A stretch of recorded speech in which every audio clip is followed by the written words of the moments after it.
Everyone, it is my pleasure to extend a warm and enthusiastic welcome to all distinguished dignitaries and guests on behalf of the President IETE, Professor Dr. A.K. Saini, and Governing Council members of the Institution of Electronics and Telecommunication Engineers.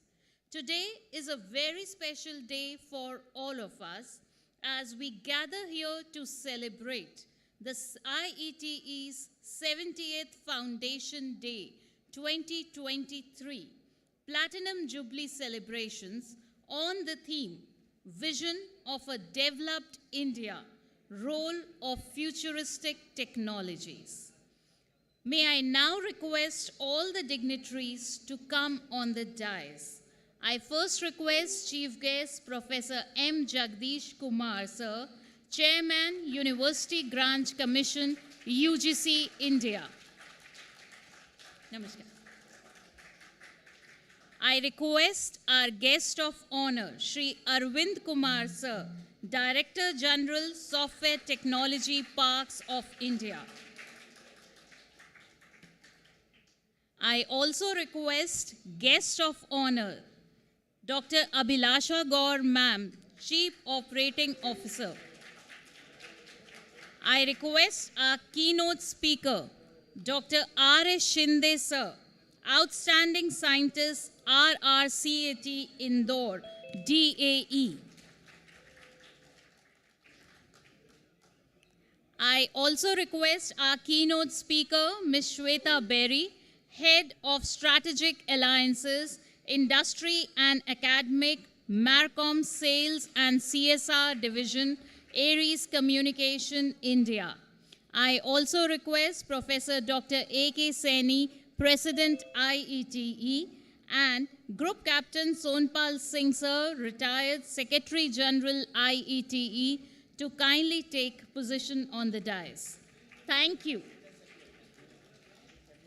May I now request Professor Dr. A.K. Saini, Sir, President IETE, to present a sapling, a symbol of growth, nurturing, and life, and a shawl to the Chief Guest, Professor M. Jagdish Kumar, Sir, Chairman, University Grants Commission.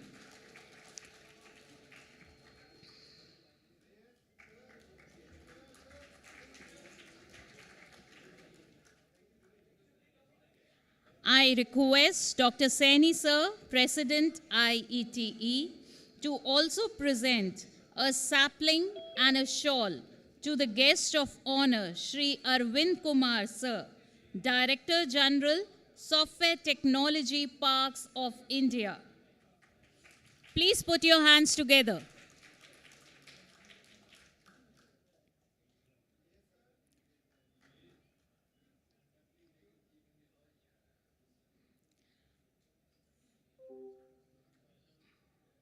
Thank you, sir.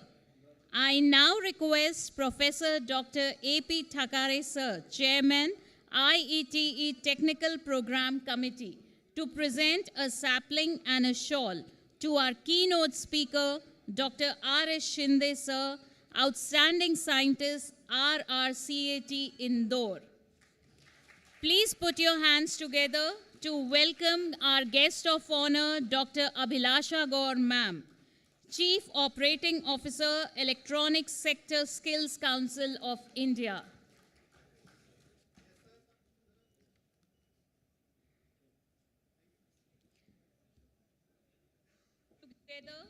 Thank you, sir. Our guest of honor, Dr. Abhilasha Gaur, Ma'am, Chief Operating Officer, Electronics Sector Skills I now request Professor A.K. Saini, Sir, to present a sapling and a shawl to our guest of honor, Dr. Abhilasha Gaur, Ma'am, Chief Operating Officer, Electronics Sector Skills Council of India.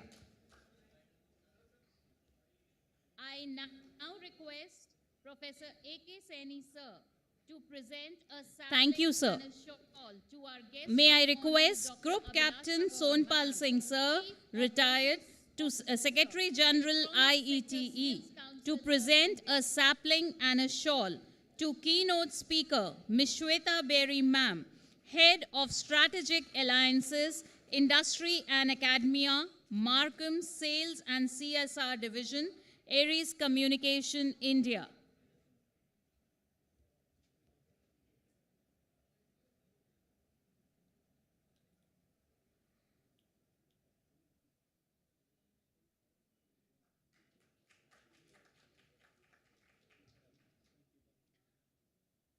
Thank you, sir. I would now like to request all the dignitaries on the dais to please proceed forward for the lamp lighting.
Thank you. The 2nd November 1953 was a very memorable day in the history of IETE, as it marked the beginning of a long journey by a handful of telecom and electronics engineers with the purpose of advancement, promotion of specialized engineering areas, a journey that has crossed Golden Jubilee and Diamond Jubilee. Today, IETE completes 70 years of its existence. The aim and objective of IETE is dissemination of knowledge in the field of electronics, telecommunication, and IT. IETE today is India's leading recognized professional society devoted to the advancement of electronics, telecommunications, computers, and information technology. And it serves more than 1.25 lakh members through its 63 centers spread all over India as well as abroad. Its focus is on advancement of the science and technology of electronics and related areas. Towards this end, the institution promotes and conducts basic engineering and continuing technical education programs for human resource development. It also holds national conferences, seminars, and workshops every year throughout the country. It is a proud moment for all of us to commemorate the institution's inception with some of our very senior members as well as some new young members present amongst us today to be part of these celebrations. May I now request Professor Dr. A.P. Thackeray, Sir, Chairman, TPC, to present the welcome address on the occasion. Professor Dr. Ajay P. Thackeray has over 3 decades of experience, including teaching at a foreign defense university in Africa and serving as head of communication technology and secretary of academic council. As member of IETE's governing council, he has served in several positions, including vice president for the period of 2022-23, chairman, board of examination, and student affairs and chairman TPC. He has also served as chairman of Amravati Center from 2014 to 2016. He is the recipient of Brigadier M.L. Anand Award in 2016, currently employed as a professor at Sipna College of Engineering in Amravati. Sir also serves on the University Board of Studies as a member and a PhD supervisor. He has been a member of IETE for more than 2 decades. So far, he has traveled to 8 different countries to participate as a session chair, speaker, and to present his research papers. Sir, the chairman TPC will present the welcome address now.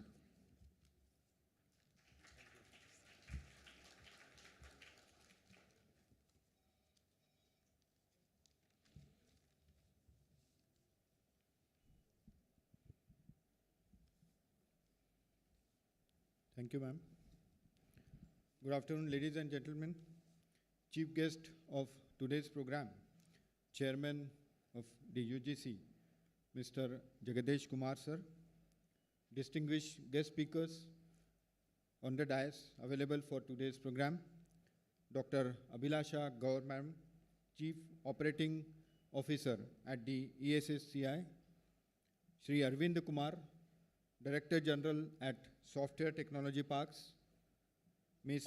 Sweta Beri, Head Strategic Alliances, Aries Communications, Dr. R.S. Sinde, Outstanding Scientist at DAC Indore, IETE President Dr. A.K. Saini, sir,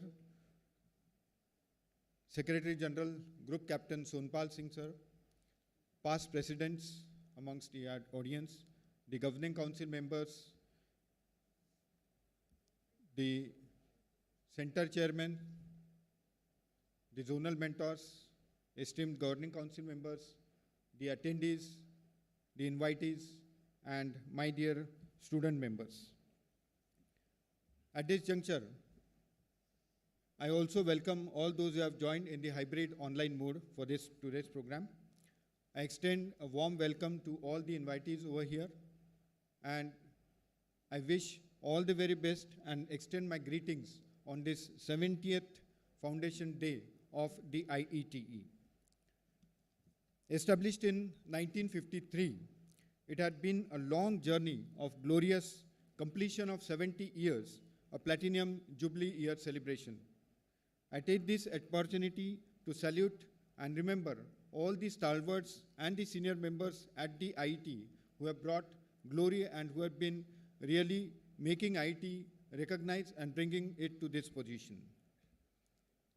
Friends, the main objective of the IETE is to promote and conduct the basic engineering and continued technical education programs. From that point of view, at the IETE, all the year round, we have a number of technical programs and activities, including the socio-economic activities as well. We have 4 zones, and therefore 4 zonal seminars, industry innovation meets, NTPC, that is the National Technical Paper Contests, the flagship programs like the Midterm Symposium MTS and the ATC, that is Annual Technical Convention, the national and international conferences, symposia, and workshops. We also bring out the quality research publications through the Journal of Education and the Journal of Research at the IETE. We do honor the outstanding professionals through different awards. We have the students pool getting connected all across pan-India through the ISF, that is the IETE Students Forum. That is how today we are celebrating the IETE Foundation Day. The theme for today's program is the vision of developed India and the role of futuristic technologies. Dear audience, the world has already accepted and agreed upon India being one of the leading nations with the technology and therefore as a developed nation. Since the last decade, there had been a framework in each and every sector. The timely implementation of the policies collectively in all these sectors are resulting in what India is today. We are all aware of the technological reformations and developments that are happening to date. Though the mobiles, that was 1G to 2G, and then from 2G to 3G, the transformation took almost about 15 years. The further transformation from 4G, 3G to 4G, and then at the doorstep of 5G has just been in a span of 1 year. The recent significant achievement of the Chandrayaan is a proud feeling for all of us. It is the best example of the Atmanirbhar Bharat, that is the resilient India, self-resilient India. Almost all the sectors, including technology, agriculture, economic, healthcare, education, defense, rural, infrastructure, have all been parallelly succeeding in India. However, India having a larger rural base, the challenges are still to be addressed. The enablers of these futuristic technologies, like the artificial intelligence, the 5G, 6G networks, the Internet of Things, the process automations, the robotics, big data, the analysis of that, the cloud computing, cyber security, all these need to be addressed through the data security, speed, compatibility, storage, transfer, global connectivity, reliability, and performance. Gradually, the NEP, that is the New Education Policy 2020, is also in its underway for implementation for the veterans. Our today's guest speaker will obviously throw a detailed insight on all these topics. So I once again express my gratitude to all those who are present here and extend my warm welcome and greetings on this Foundation Day. Thank you. Thank you very much.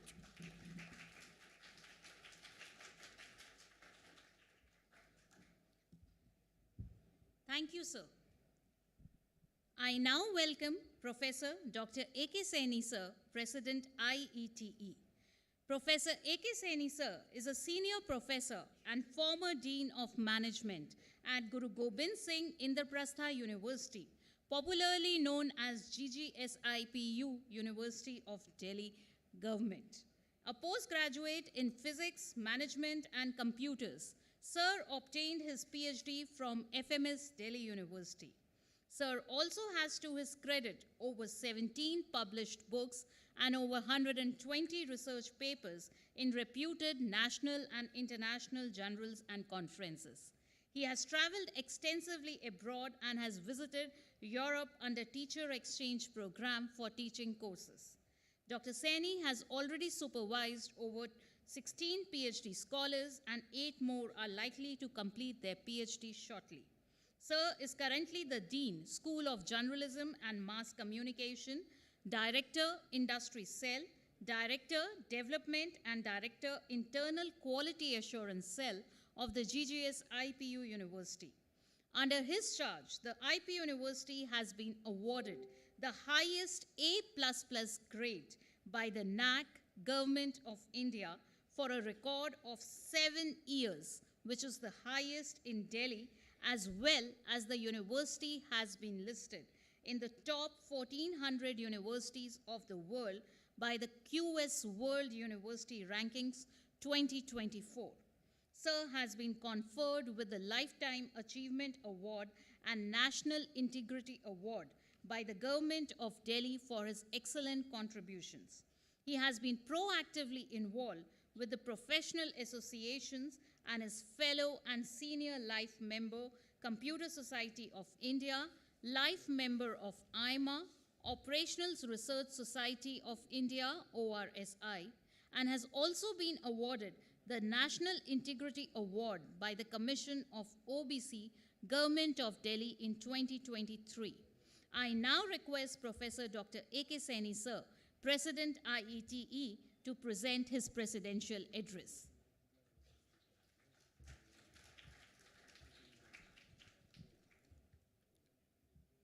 Distinguished Professor Jagdish Kumar, Chairman, University Grants Commission, the chief guest for today's function, a guest of honor, Dr. Abhilasha God, Chief Operating Officer from Electronics Sector Skill Council of India, Shri Arvind Kumar, Director General Software Technology Parks of India, our keynote speakers, Ms. Shweta Berry, Head of Strategic Alliances of Ares Communication, Dr. R.S. Shinde, Outstanding Scientist, Department of Atomic Energy, Professor A.P. Thackeray, Chairman Technical Program Committee, Group Captain Sonpal ji, esteemed past presidents, governing council members, distinguished fellows, corporate and student members, invited guests, ladies and gentlemen.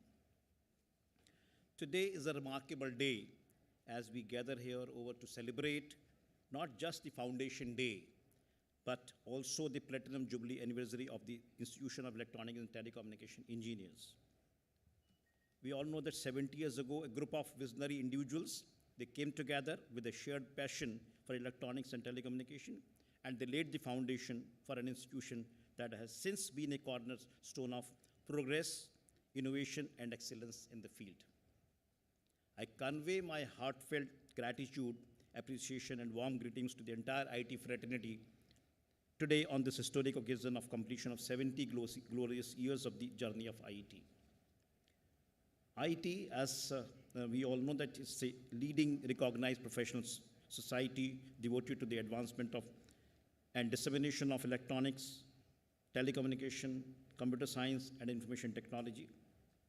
Government of India has also recognized IETE as a scientific and industrial research organization and also notified as an education institution of national eminence. The journey which started from 1953 has been nothing short of extraordinary. We have witnessed incredible advancements in technology with electronics and telecommunication, which have played a pivotal role in shaping the world as we know it. IETE has been at the forefront of this transformation, nurturing the talent of engineers, scientists, and researchers who have made significant contribution in these fields. The knowledge and expertise that IETE has cultivated over the years have not only contributed to the growth of these sectors, but have also played a significant role in nation building and improving the quality of life of millions of people. As we stand on the threshold of a new era with the promise of emerging technologies like 5G, IoT, AI, ML, semiconductors, sensors, and beyond, IETE's role in shaping the future becomes even more critical, and our mission must be to continue fostering innovation, encouraging research, and preparing the next generation of engineers and scientists to meet the challenges and opportunities that lie ahead of us. Developing and improving technical and professional competencies, particularly in the working environment, is the greatest challenge that professionals of today face. To help these members avoid technological obsolescence and to achieve the mission of advancing the profession, IETE offers the latest developments in the field of technology via its seminars, conferences, workshops, publications, and brainstorming sessions all across the country and even abroad. We also find that the skills and knowledge which actually are the driving forces for economic growth and social development for the country, IETE is planning to take up skill development programs in the future to train the youth for enhancing their employment opportunities. I really appreciate the chosen theme for this year's Foundation Day celebration, Vision of a Developed India, Role of Futuristic Technologies, which actually is in line with the vision of our Honorable Prime Minister, Shri Narendra Modi ji. The past few decades have seen staggering technological changes that have revolutionized our country. Technology has created hundreds of thousands of tools and resources, making it possible to access any information literally at our fingertips. India is also the leading sourcing destination in the world, accounting for over 55% of the market share of the US sourcing business. With over 1,000 global delivery centers across 80 countries, India is now the digital hub of the world. And special initiatives like digital inclusion, UIDA, UPI are acclaimed worldwide.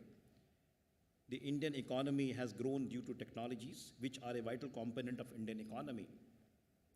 New age technologies will be giving India a chance to carve itself a unique identity as a global hub for cloud solutions. With a strong pool of skilled professionals and economy driven by digital, the country is poised to play a big role in the global technology revolution. And what lies ahead for India is an opportunity to become a truly global leader in this space and stem its presence across top trends shaping the future of technology. I would like to convey my heartfelt gratitude to Professor Jagdish Kumar, Chairman UDC, for gracing the occasion as chief guest, and thankful to all the guests on the dais who have consented to be part of this celebrations today for their enlightening and thoughtful provoking presentation which they will be doing in this course of this event. We are also grateful to the time and effort taken by our past presidents, governing council members, senior members, students, and invited guests, as well as guests from the invited professional bodies for their presence and blessings. Last but not the least, I would like to thank the Secretary General and staff of IETE headquarters for their hard work in making the arrangements for the smooth conduct of this event. The anniversary celebrations also demand that we must look back and learn from our past and prepare a plan for moving into the future and remain relevant. In this direction, we are also trying to work out our strategic plan so that we can follow a planned approach to the movement in the future itself. And I'm confident that the Foundation Day will be celebrated with greatest passion and fervor at all our centers, which are the backbone of IET, involving students, faculty, ISFs, corporate members. And I'm also sure that the stimulating debates on the selected theme on this day all over the country will bring fresh and relevant insights on the future technology trends in India. Thank you. Jai Hind, Jai Bharat.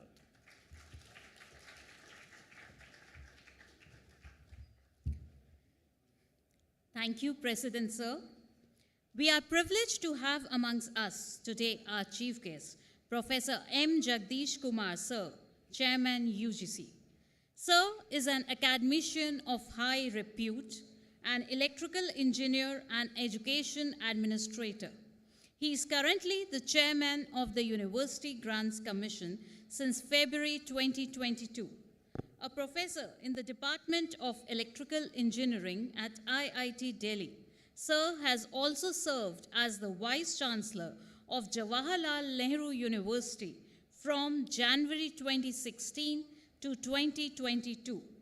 He did his master's and PhD in electrical engineering from the Indian Institute of Technology, Madras, followed by postdoctoral research at University of Waterloo, Canada.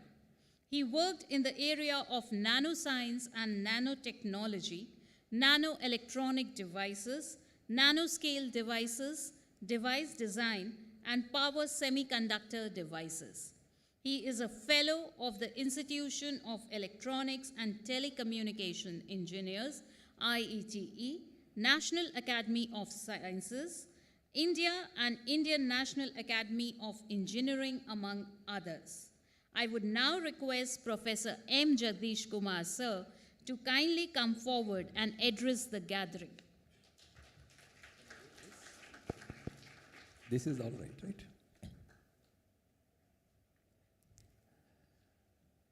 Professor Saini, the distinguished speakers here, senior colleagues, and all the distinguished invitees in the audience. It feels so nice to be back in this hall. I have not come here for some time. Perhaps I came here before the COVID period. I have a long association with IETE, and I had the pleasure of interacting many of the senior colleagues who have been so wonderful. Whenever you come to IETE, you feel that warmth. You see that commitment in the people who are working in IETE. It has always been my pleasure to be associated with IETE. And it is so wonderful that we are celebrating now the 70th Foundation Day of IETE. And you have chosen a very important topic. It resonates with our own commitment that we have set for ourselves as a country to become a developed country by 2047. During this Amrit Kal, we all have to work to make our country a developed country. This, of course, is closely linked to the technological developments that are happening, not only in India, but across the globe. Friends, development and technologies, when we talk about them, we also had to think about a couple of important issues. And some of these issues also resonated with the G20 countries, for example. During the G20 summit, there were 3 important issues on which all countries arrived at a consensus. And one of them is the failing economic systems, the uneven growth of economies across the globe, the issue of extreme poverty, the issue of multidimensional poverty, people with no access to drinking water, with no access to good educational facilities, health facilities. They find multidimensional challenges in their lives. This is one. The other one is, of course, you might have seen today the kind of air in Delhi. Globally, we are all faced with this challenge of climate change, which is closely linked to the environmental degradation, the pollution, the land and ocean degradation, the desertification, the deforestation. There are so many things which are making our lives difficult.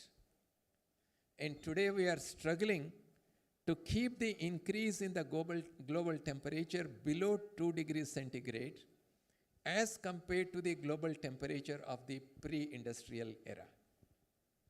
This is another major challenge before us.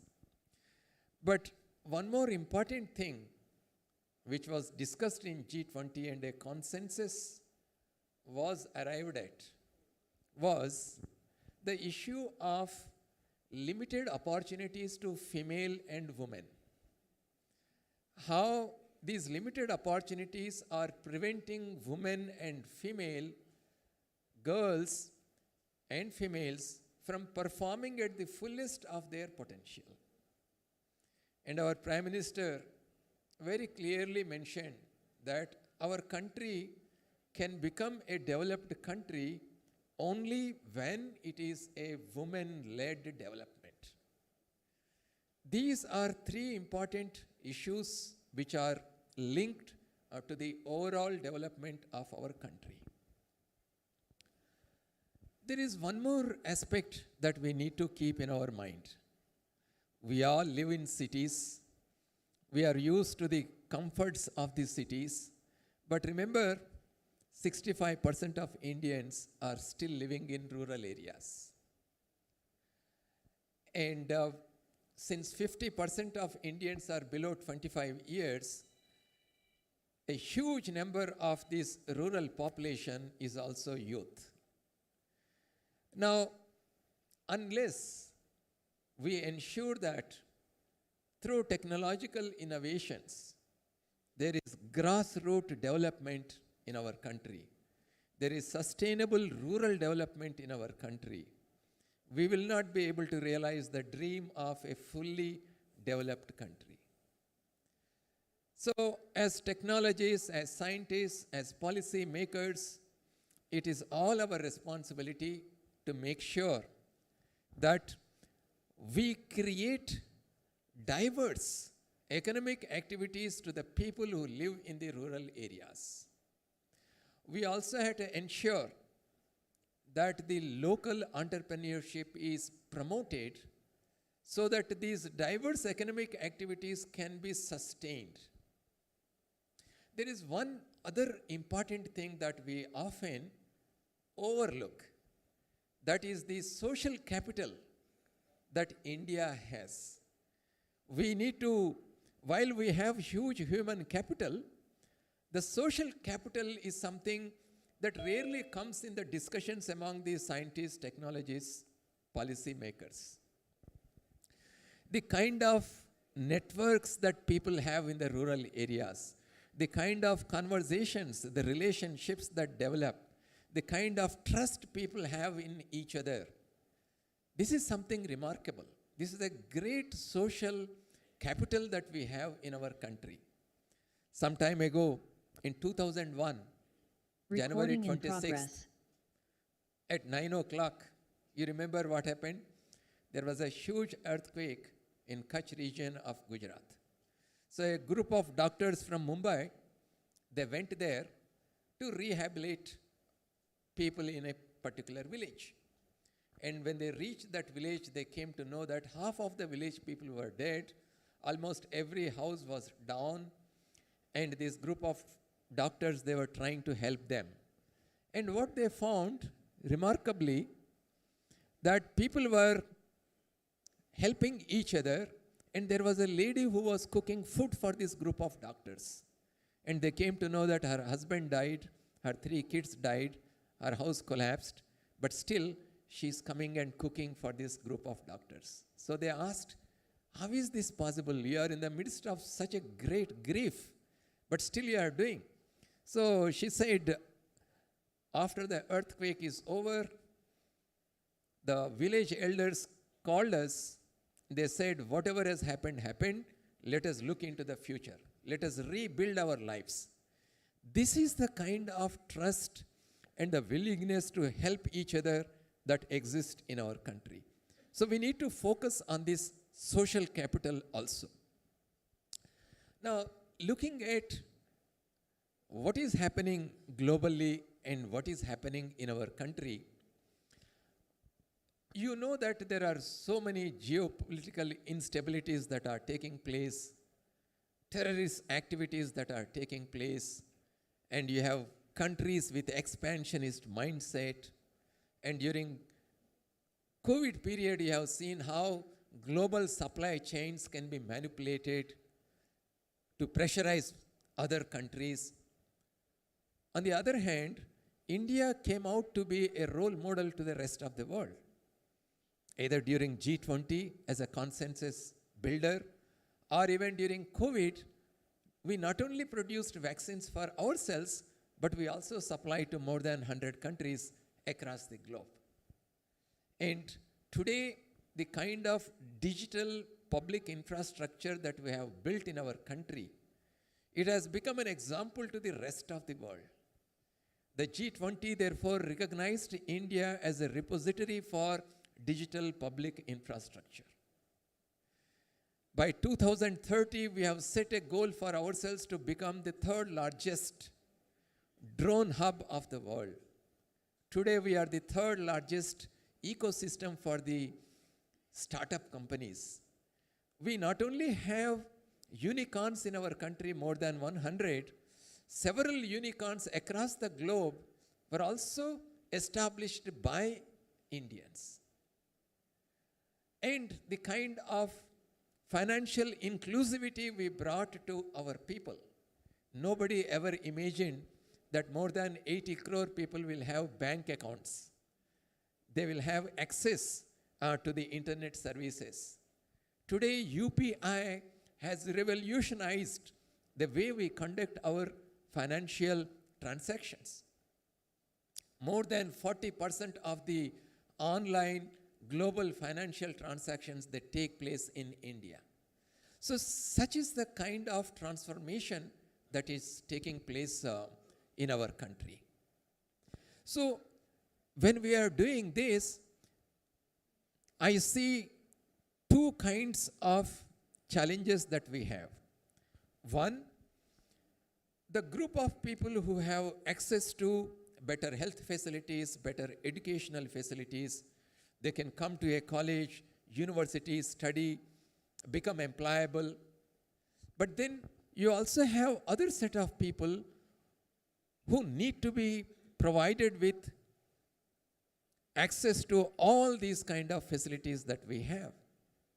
So how do we do that? Let me share a couple of thoughts on this. One, whatever futuristic technologies, whatever existing technologies that we want to have in our country, nobody is going to give us. We have to develop it on our own. And that is possible only when we provide high quality education to our students. After all, when they pass out of these institutions, they are going to become the vehicles of social change in our country through their contributions in whichever discipline, in whichever profession they work. So how do we ensure that to the students who are in our schooling system, who are in our higher educational system, we provide the high quality education? In fact, there are 3 requirements for students in our educational system. We have 26 crore students in our school system. We have 4 crore students in our higher educational system.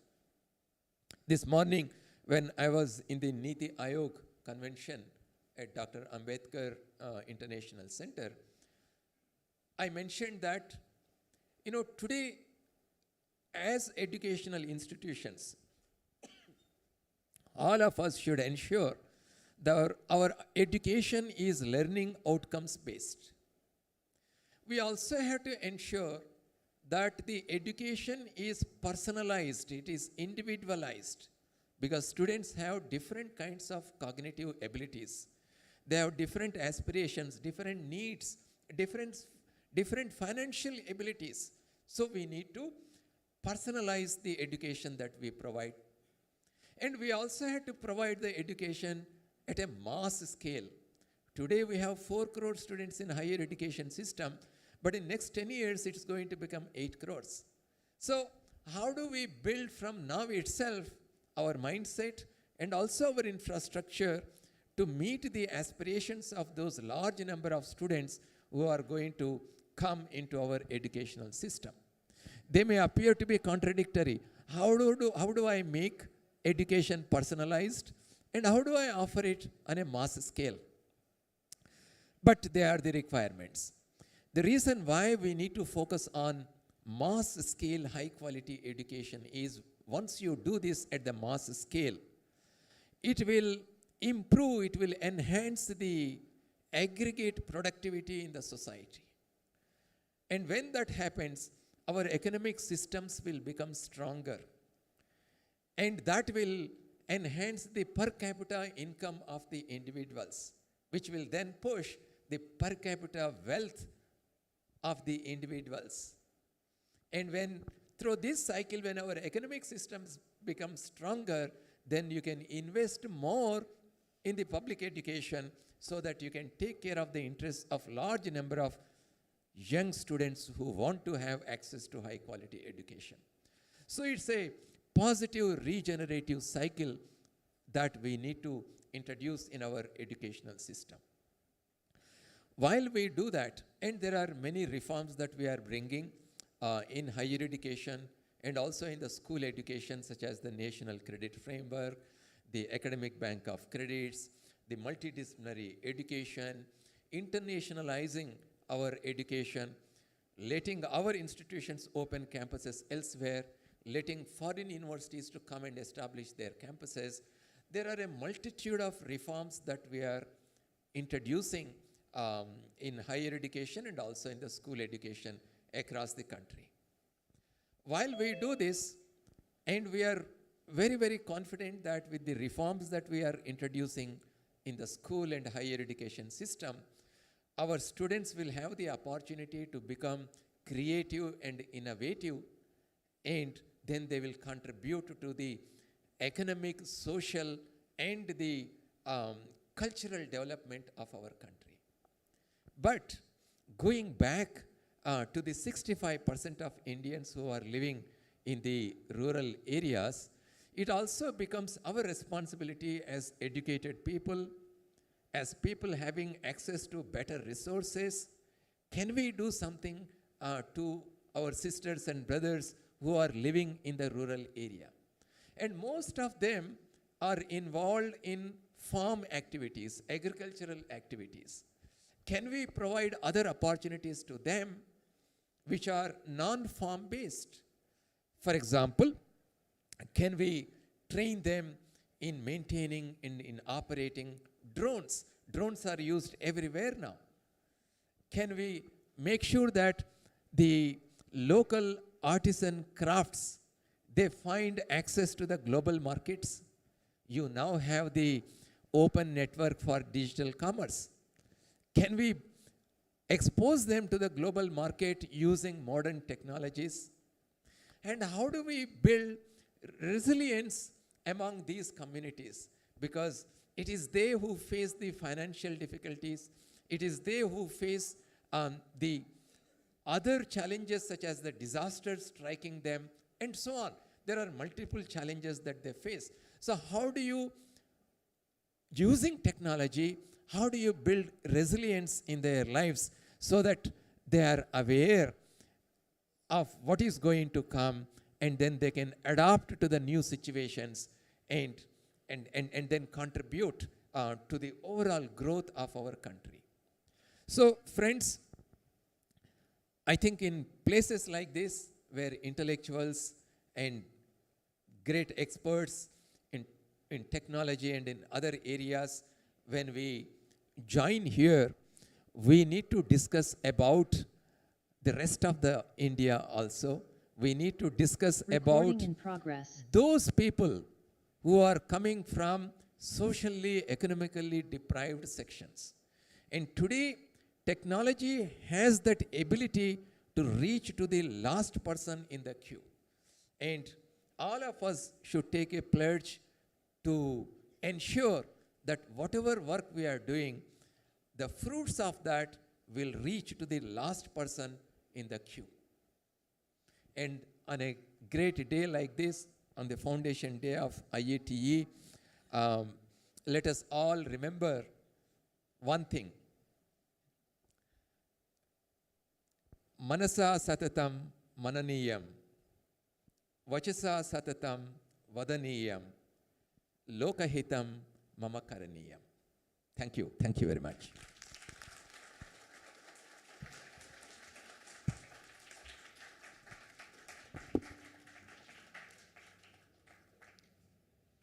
Thank you so much, sir. That was indeed motivating and extremely informative. We are so honored and privileged to have you amongst us. I now welcome our guest of honor, Dr. Abhilasha Gaur Ma'am, Chief Operating Officer, Electronics Sector Skill Council of India, ESSCI.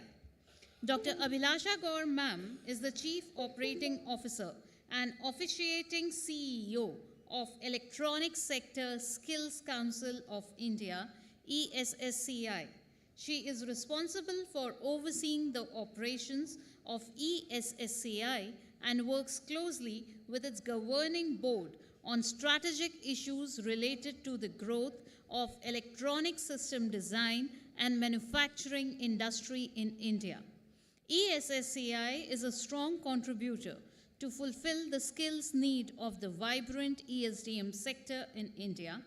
ESSCI works closely with Ministry of Skill Development and Entrepreneurship, MSDE, Ministry of Electronics and IT, METI, National Council for Vocational Education Training, NCVET, National Skill Development Corporation, NSDC, industries and academia to provide skilling up, upskilling, and reskilling services to all the stakeholders.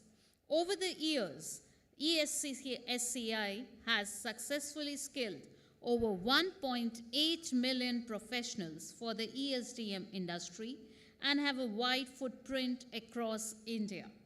Dr. Abhilasha Gaur Ma'am is an accomplished professional with vast experience in the skill development ecosystem. She is a certified black belt in Lean Six Sigma and accredited faculty of the All India Management Association, IMA. She has more than 20 years of experience in business development, execution of government projects, and implementation of various initiatives in skill development, corporate, and academics. She has published various research papers in the finance and HR domain and has also been appointed as a member of various national level committees for capacity building. I would now request Abhilasha Gaur ma'am to kindly address the gathering.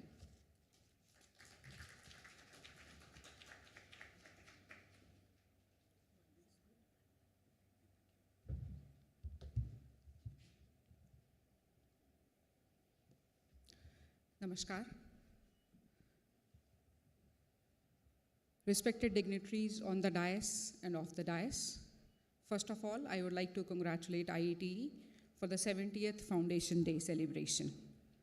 I think a very apt topic which has been chosen for today's Foundation Day, vision of a developed India and role of futuristic technologies. Thanks to Professor Jagdesh that he has set the right context already on this topic. So if I just take it forward, and if we just see some statistics, like post-liberalization after 1991, now almost 30 years, and now when we are talking about Amrit Kal, and 24 more years to go to complete 100 years of independence in 2047.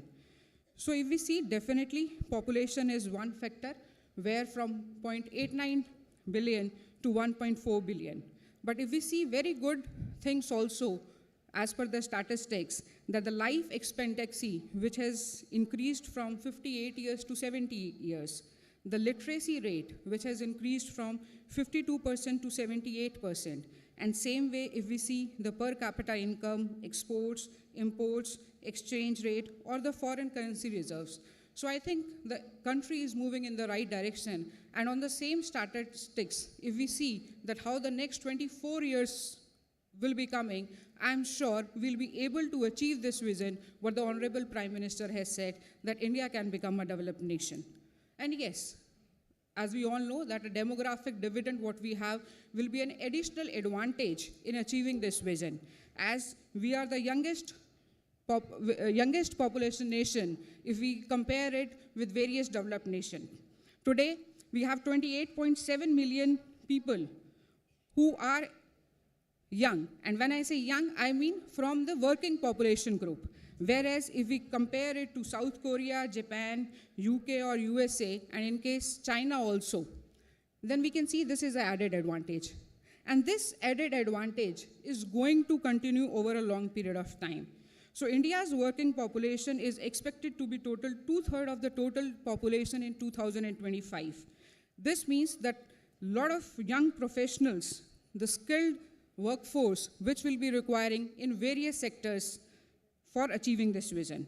And as you can see, that for the other nations, so it is not only that we'll be manufacturing for India, or we'll be developing our own resources, the knowledge and skill resources, but definitely India would like to become the skill capital of the world, where the Indian resources or the people can serve not only our country, but can go and work in other parts of the nation also. A very important thing, which Professor Jagdesh also said, that digitization has played a very important role.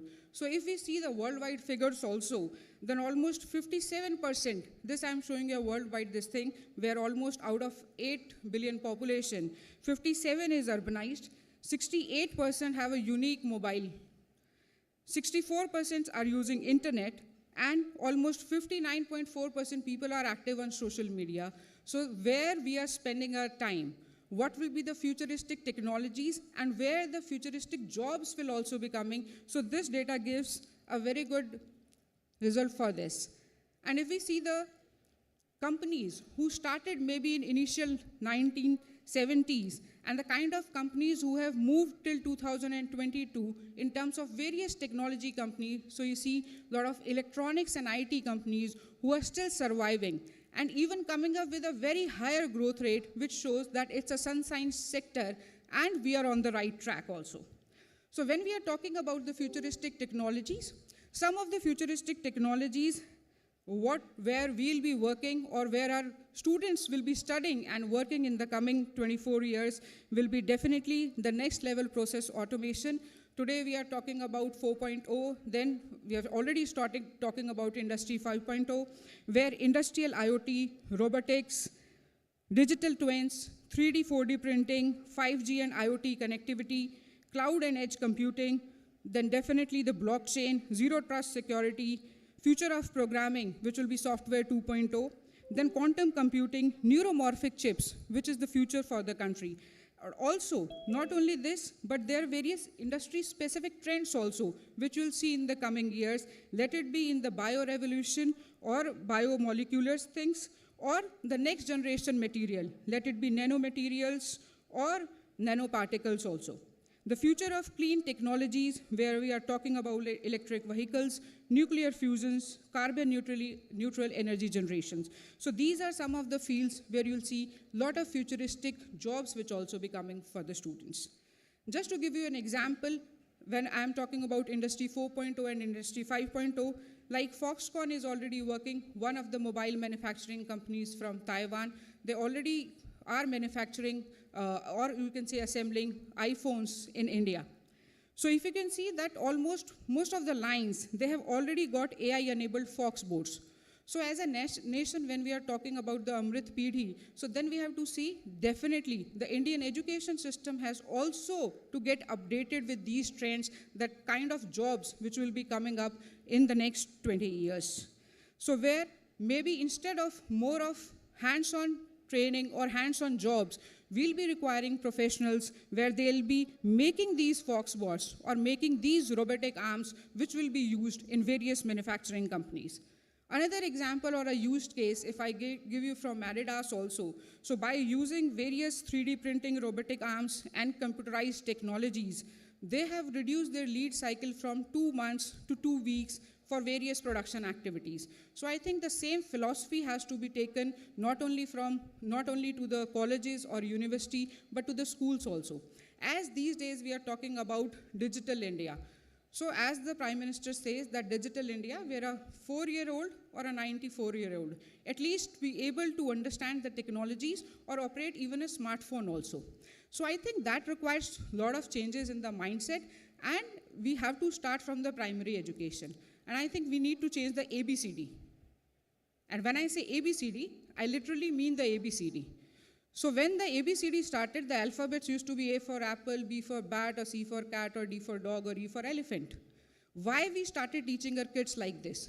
The reason was that you can show these things around. You can show, okay, this is apple, and the child was able to relate to it. But when we are talking about the futuristic technologies, when we are talking about the developed nation, so as per my thinking, I think we should literally change the ABCD, and we should say A for artificial intelligence, or B for big data, or C for coding, or D for data science, or I for IoT, or S for sensors. And trust me, it will not be difficult for the parents or teachers to teach a 3-year-old kid these technologies also. I mean, once they enter anywhere and the door opens, they put a hand under a tap and the water comes. So you can say, okay, this is the technology, the IoT, the sensor is there. When the kids are talking to Siri or Alexa and they're asking for their favorite songs or favorite poems, so that is machine learning. Even when we are talking about the automated cars which are coming, so if we take these technologies to schools, just imagine right now a candidate gets exposed to these technologies when he reaches to higher education in classes, I mean, the maybe 9th or 12th. But if we start telling them in class nursery, preparatory classes, that this is artificial intelligence, this is blockchain, this is sensor, maybe not at that level, but an initial level, and just understand, because standing at IIT, definitely and coming from ESSCI, we advocate the STEM education also. So the mind of that particular child at 3 years of age, his interest gets into science, technology, mathematics, engineering. And when we are talking about developed nation, I'll be showing you a few more statistics also. And we'll be telling you that why it is important. Because when we are moving to digitization, we'll require these kind of people who have their apt or who can work for these digital technologies also. So if we see the digitalization, how it is transforming India also. So we can say that by 2030, almost 1.3 billion of our population will be internet users. 44% increase what we are forecasting from 22 to 2030. And average hours, which is spent by an Indian, is around 4.7 hours every day on smartphone or a laptop. So it means the kind of exposure they'll be having to various technologies. So that kind of mindset will definitely help to India to become a developed nation in the next 20-24 years, for sure. And as Professor Jagdesh also spoke about the Indian stack, and I think it is, some of the wonders which have been done by these Indian stacks. We started with Aadhaar, then eKYC, or Jan Dhan scheme, UPI, GEM, GST, FASTags, and so on. And the cycle is still on. So it means the kind of generation which is exposed to these technologies, who doesn't carry cash in their pockets and do UPI, for each and everything, they want to order food, they want a ride or anything, they want to go somewhere, everything is possible from their mobile. So I'm sure the kind of jobs which will be available, which will be definitely in the futuristic technologies also. Not only the technology, but the banking is also changing. The health, the medtech is also changing that ways. So earlier we were dependent on our traditional banks, then the NBFCs, and now we have the next is the neobanks. So very soon you'll find the neobanks which will be popular, where you need not to have a bank actually in presence. So these are the technologies where if somebody would like to make a career, even the banking and financials also, so futuristic technologies will really be helpful in this area also. And definitely, when the country has already announced open network for digital commerce, that is ONDC, the next way to go, as well as OCEN, that is Open Credit Enablement Network. So these will be the two big things which will change the complete ecosystem for the Indian population in the coming days, that how we bank or how we buy and sell our products and various services across the country. So I come from Electronic Sector Skill Council of India, and we work with Ministry of Skill Development and Entrepreneurship and Ministry of Electronics and IT, and work very closely with National Skill Development Corporation and NCVET. So the reason why we were formed is to bridge the gap between when a student has completed a foundation degree, which can be class 8th, 10th, a diploma, a ITI, or a BTech or a MTech, then if any kind of upskilling can be done, a short-term skilling can be done, which is more industry-based, so those kind of qualifications can be prepared. So the major 6 industrial associations, ELSINA, ISA, so ELSINA is mainly for the electronic components, which is more than 55-year-old association what we have. ELCOMA is for lighting, ISA is for semiconductors, MATE is for IT components, CMA is for consumer electronics, and IPCA is for printed circuit boards. And I'm happy to tell you that even IIT played a very important role at the time of formation of Electronic Sector Skill Council of India in December 2012. So what we have done when we are talking about electronics, so we have divided electronics, system design and manufacturing sector into 9 subsectors, where we say the major sector is consumer electronics and IT hardware. Then we have e-mobility and battery, where the students are trained on drones. So when we are talking about drones, so it is drone manufacturing and assembling also, as well as the drone service technicians also. Also the e-vehicles, so the battery component and the motor controller courses are also there. Then another important, when we are talking about the green energy, is solar and LED. Then we have communication and broadcasting. Then we have PCB design and manufacturing. As I spoke about industrial automation and electronics manufacturing also. Also one buzzword these days, what you see is semiconductors and components. So we do have courses for semiconductor and components also. So a national committee which has been made that how we see the way forward. And we know that Indian government is definitely playing a pivotal role in this by announcing in December 2021, the Indian Semiconductor Mission and design-linked incentives also. Definitely, till now, as we don't have a fab in India, but the kind of schemes which have been developed by Ministry of Electronics and IT. And the same thing, which is the academia is also supporting. I'm sure very soon this dream will also be true, you can say. Also, as we can see, that a lot of companies like Micron or Sahasra or AMD or Lam Research have already announced their various investments in research and development and ATM facility also. So same way, we understand that maybe these factories will start after 18 to 24 months. But after new education policy has been announced and under NCVET, already the course design systems have already been started in the consultation with the industries that how we can work for these technologies. These are some of the new markets, or you can say the new streams which will be available for the current graduates as well as the one who would like to pursue their career in the semiconductors and components also. As in the introduction also said that we have already trained around 1.8 million candidates in these 9 subsectors, and we have around 7,500 plus trainers. And when I say 1.8 million candidates, they come from around 577 districts. So you can say that the coverage for these skill programs is in the tier 2, tier 3 towns also. And I request that post this, that any one of you, as we know that all the intellectuals are here from the electronics side here, so anybody who would like to associate with the Electronic Sector Skill Council of India and want to cooperate and provide their support in building the skilled workforce in the electronic sector in the coming years, we'll be really happy to collaborate also.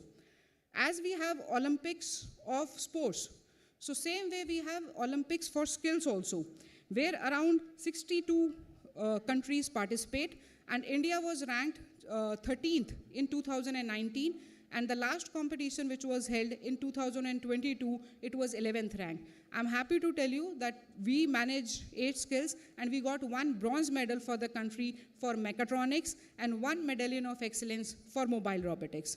So next year, we'll have our World Skills competition in France, Lyon, in September 2nd week, where almost 8 categories comes from electronics. So we would like to request you all that in any one of you would like to come ahead and partner with the National Skill Development Corporation and for the World Skill Competition, we'll be really happy to get your support on this.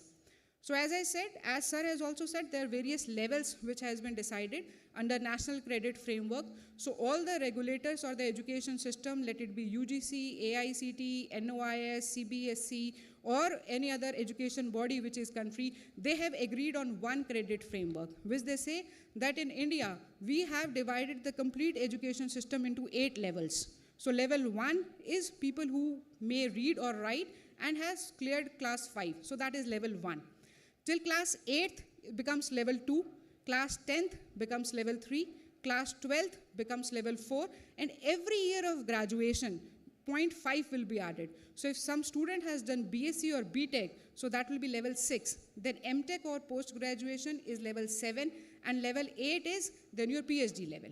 So the complete education system has aligned, and there will be something called Academic Bank of Credit, where students, so just like if somebody has done diploma in engineering and they want a lateral entry in BTech, so same credit transfer can happen. So same way, these kind of various very good initiatives, and I congratulate UGC chairman also for this, for getting this initiative and making it happen actually under new education policy is really commendable, because this will definitely help India to achieve their vision to become a developed nation in the coming years.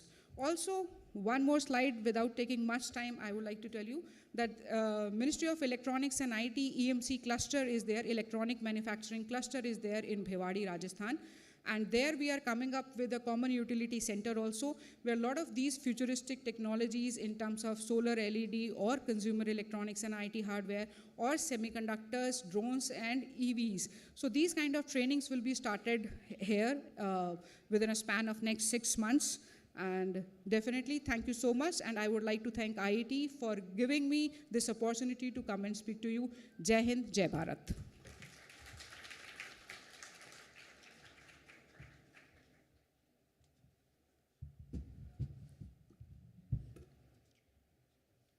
Thank you so much, ma'am. I now welcome our guest of honor, Shri Arvind Kumar Sir, Director General, Software Technology Parks of India, Shri Arvind Kumar Sir is the Director General of Software Technology Parks of India. He is working for the promotion of IT, ITES, ESTM industry along with tech startup ecosystem pan-India. He is working for the dispersal of IT industry to newer cities for balanced regional growth and creating entrepreneur opportunities for the youth of those regions. Before joining STPI, Sir was working in the Telecom Regulatory Authority of India, TRAI, since 2004. As advisor in TRAI, he was responsible for formulating policies on broadband, data security, and privacy issues, manufacturing, DTH, IPTV, TV broadcasting, and OTP.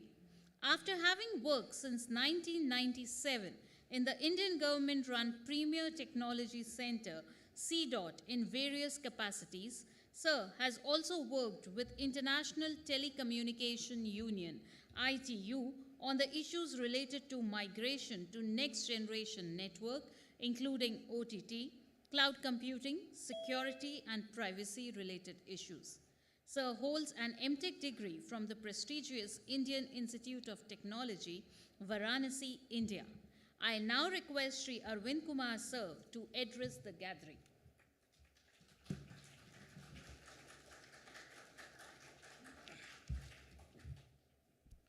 Yes. Thank you, Dr. Ritika.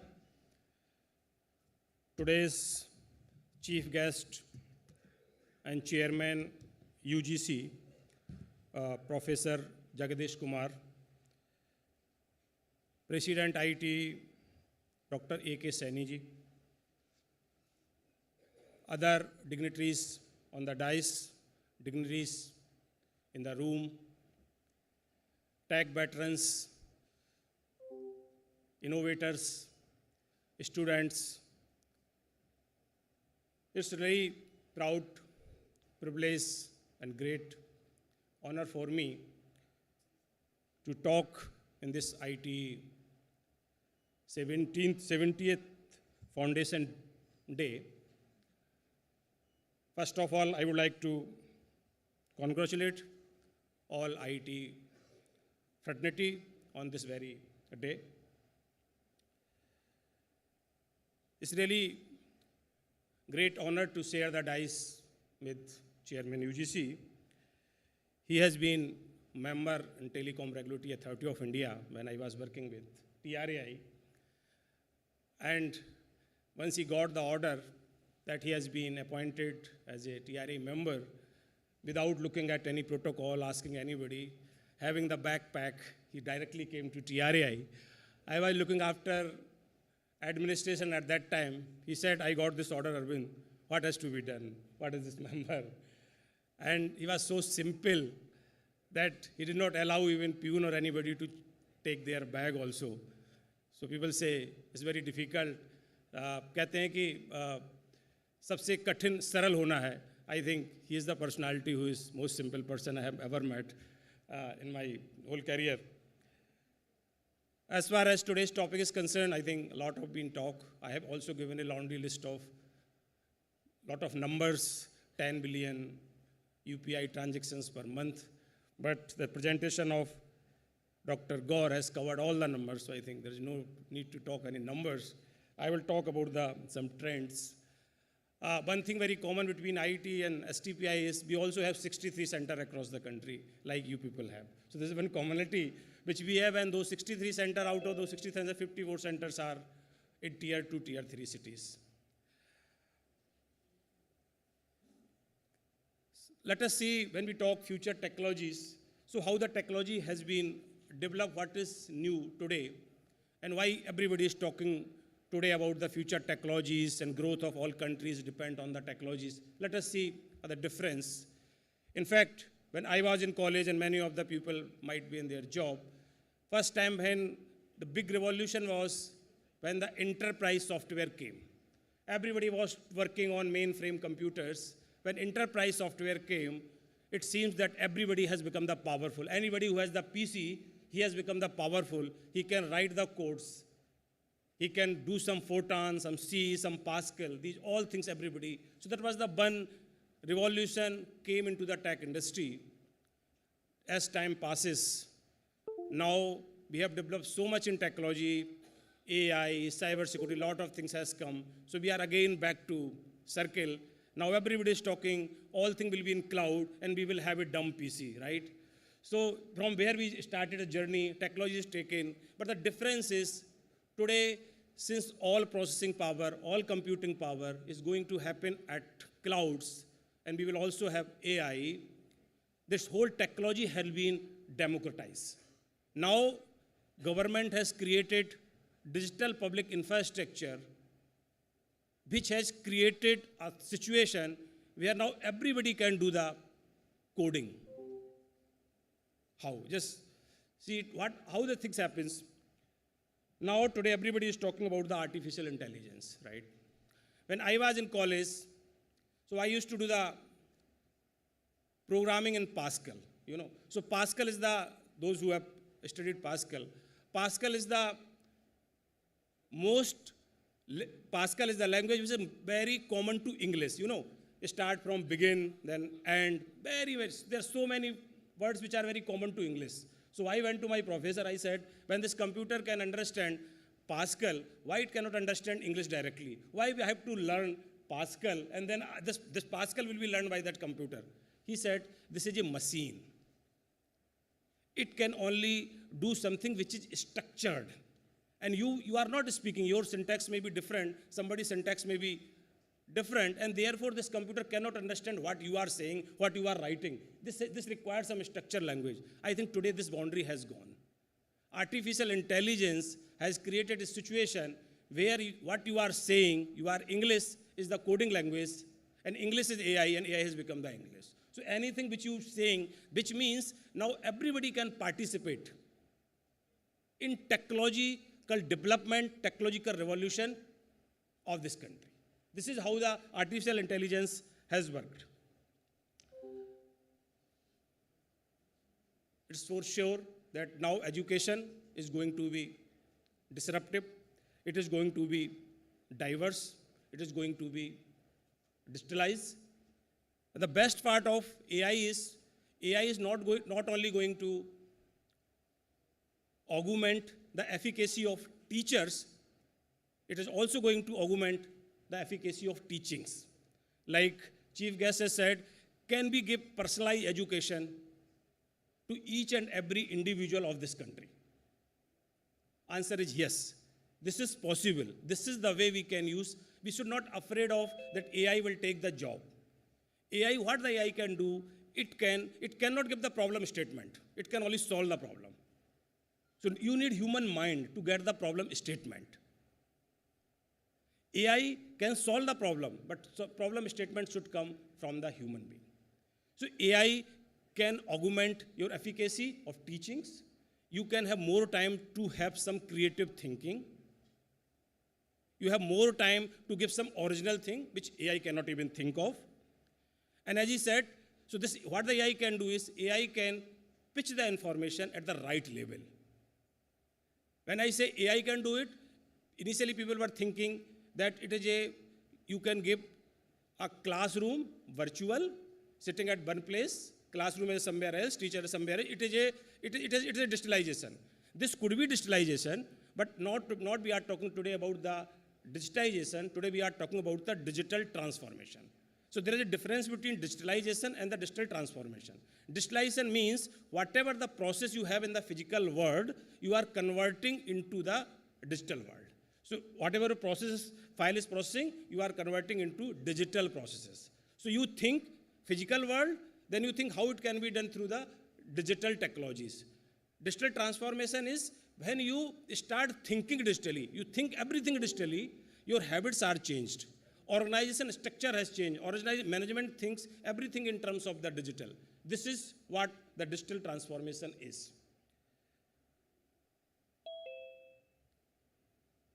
I will tell only 2-3 things which is trend. What is the trend now in the country? There are 3 important trends which is emerging in this country now, which will ensure that we become the developed country in 2047. First trend which is emerging is now startup is not in the traditional conventional domain. Now Indian startups are in the deep tech as well. This is the first trend which is coming. Second trend which is coming is now startups or new companies is not only coming from the metros, they are coming from the tier 2, tier 3 cities as well. This is the second trend which is emerging. Third trend which is emerging is about the electronics manufacturing, which was lacking since last 10, 15 years. These three trends which is emerging into this country. When I say deep tech technologies, deep tech technology means they are based on artificial intelligence. And government has very well recognized that AI is not possible. You cannot own their own AIs unless you are in electronic manufacturing, unless you are on the semiconductor side as well. Today, government has budget of $30 billion US, $20 billion only for electronics manufacturing, and $10 billion for semiconductors, just to ensure that AI is not standalone, can survive without semiconductors, without electronics manufacturing in this country. So when we say deep tech, which means artificial intelligence, and what is required for the artificial intelligence is A, algorithm, and B, data. And we are very good. We are very good at developing the algorithms as the Indian mind. You know, when the Y2K problem came, we didn't know about anything about the computers. This problem came, everybody jumped on that problem. And we were able to know what is the system. And then today we have become the IT superpower in this world. We are having $245 billion US revenue from this country on ITS services only. Just because we were good in logical thinking. So two things is required. One is algorithm, and the second thing is the data. We are such a big country that there is no dearth of data. If you want to have, some insurance company wants to have the data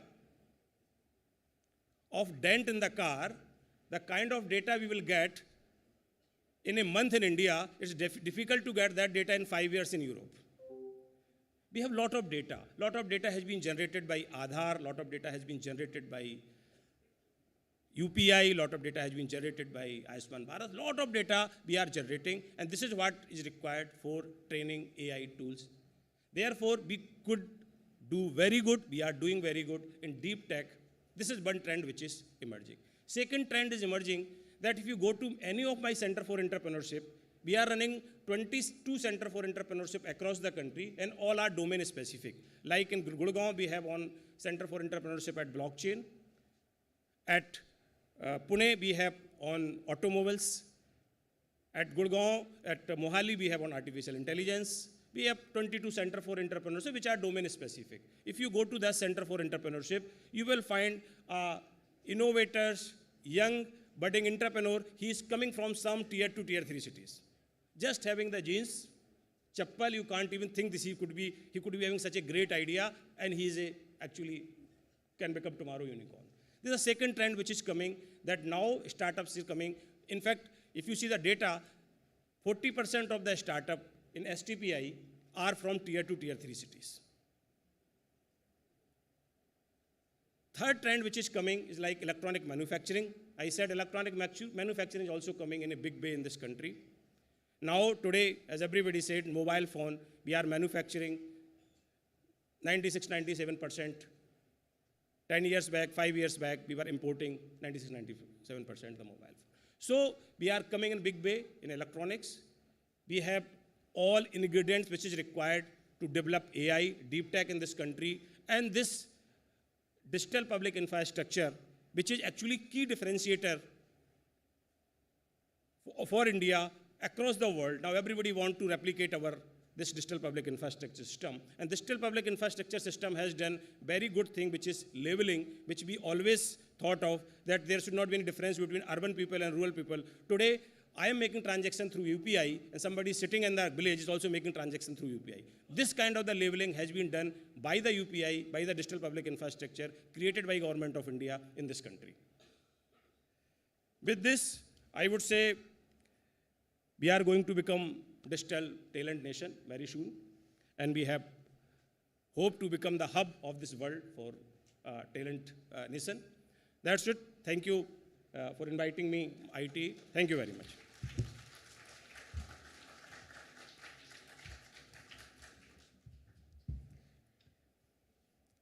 Thank you so much, sir. I would now welcome amongst us our keynote speaker, Ms. Shweta Berry Ma'am, Head of Strategic Alliances, Industry and Academia, Markham Sales and CSR Division, Aries Communication, India, to enlighten us on the theme. Ma'am is presently working with Aries Communication as Director, Marketing and Head of Strategic Alliances, Sales Enablement plus Lead Generation, Markham, PR and CSR. She did Executive Program in Digital and Social Media Marketing Strategy, EPDS M04, from Indian Institute of Management, Calcutta, Masters in International Business from Grenoble École de Management. She completed her PGDM Marketing and Information Technology from IILM. Ma'am is an award-winning specialist in enterprise technologies, marketing, communications, brand development, B2B sales enhancement, demand generation, influencer, digital marketing, and content strategists. She works closely with C-Suite in India, SAARC, APEC, and MEA. She has over 2 decades of work experience with multiple MNCs, mid-tiers, and startups. I would now request ma'am to kindly enlighten the gathering.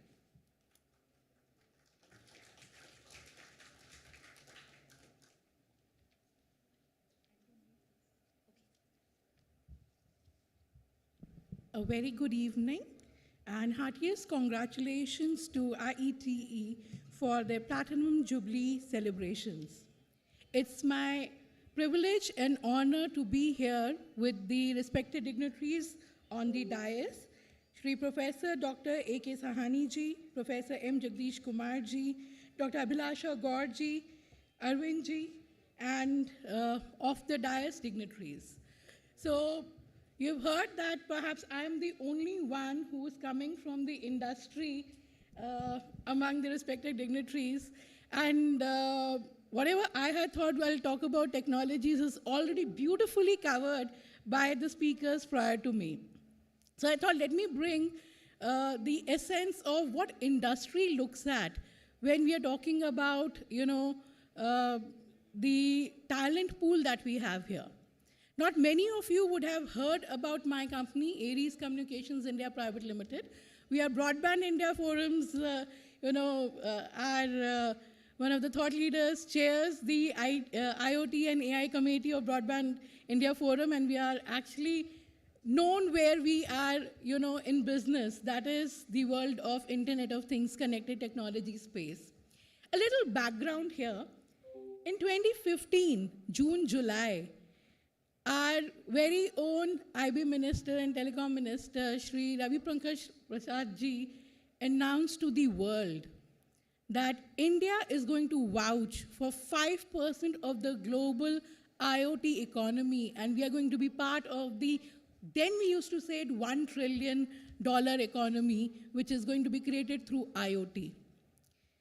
At that point in time, I was working with Tech Mahindra, and the next morning, our CEO calls my president of the SBU and says, make a presentation on what is IoT, what kind of impact it is creating.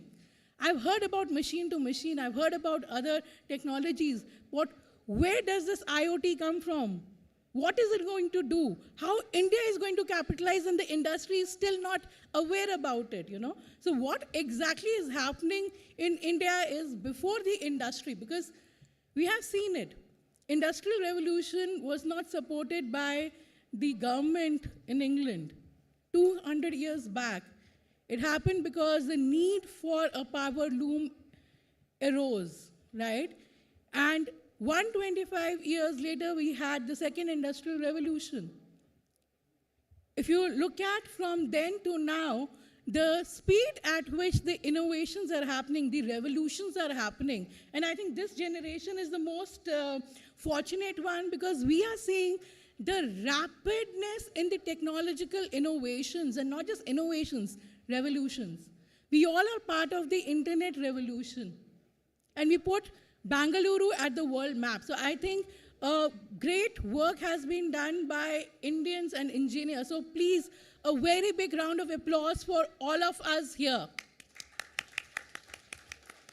And then we moved to the another revolution, which came with Industry 4.0. We started talking about Industry 4.0. And India, the government was saying that we are going to vouch for that. So what is happening? The government is taking a stride and the industry wants to learn more about this. What is this technology? What are we going to do? What kind of, changes are going to happen because of this? And I was one of the fortunate members of the team which to put together that intelligence as to what Internet of Things can do. And after doing my research, believe me, for a couple of days, I used to have nightmares that tomorrow the doorbell will not ring by a human being, but someone would, when they're entering the society, the boom barrier would just raise, their car number would get flashed on my phone, and the approval will be given by me saying that please allow this person to enter the society, not even my house gate. And this has happened today. We all would be having no brokers. We all would be having my gate, So these technologies, which back in 2015 were just being thought of what will happen, have started becoming part of our own lives. 2016, Aries Communication came to India. It's a 3 decades old company which was born in California, Santa Clara, as only a machine-to-machine business company. Mark Jones, our global CEO, had decided that he will not enter into machine-to-human or human-to-human connectivity business. That is what a mobile phone or telecommunications. He decided that I will only focus on machine communication. And mind you, I'm talking about 30 years, 35 years back, right? And then it was only automotive as a sector which was using machine-to-machine communication to gather some data from machines and see as to what is the efficiency of the engine, or what is the torque, what is the speed, how harsh braking is happening. And what we learned as a company then, only selling IoT connectivity as an MVNO in US, was that there's nobody who's actually focusing on machines. And this is the future. So right from just selling connectivity as a MVNO, we developed a whole stack which took care of the connectivity management system, the device management system, the security aspect, the cloud aspect of storing the data, ingesting the data, analyzing the data, and then developing certain apps which would give back to the intelligence back to the companies who were our clients. And this was not a very new model. A lot of other companies were doing it. What we did was we started developing a billing stack around it, right? And when we brought this to telecommunication players and all, it was still new because not many machines in the world were talking to each other.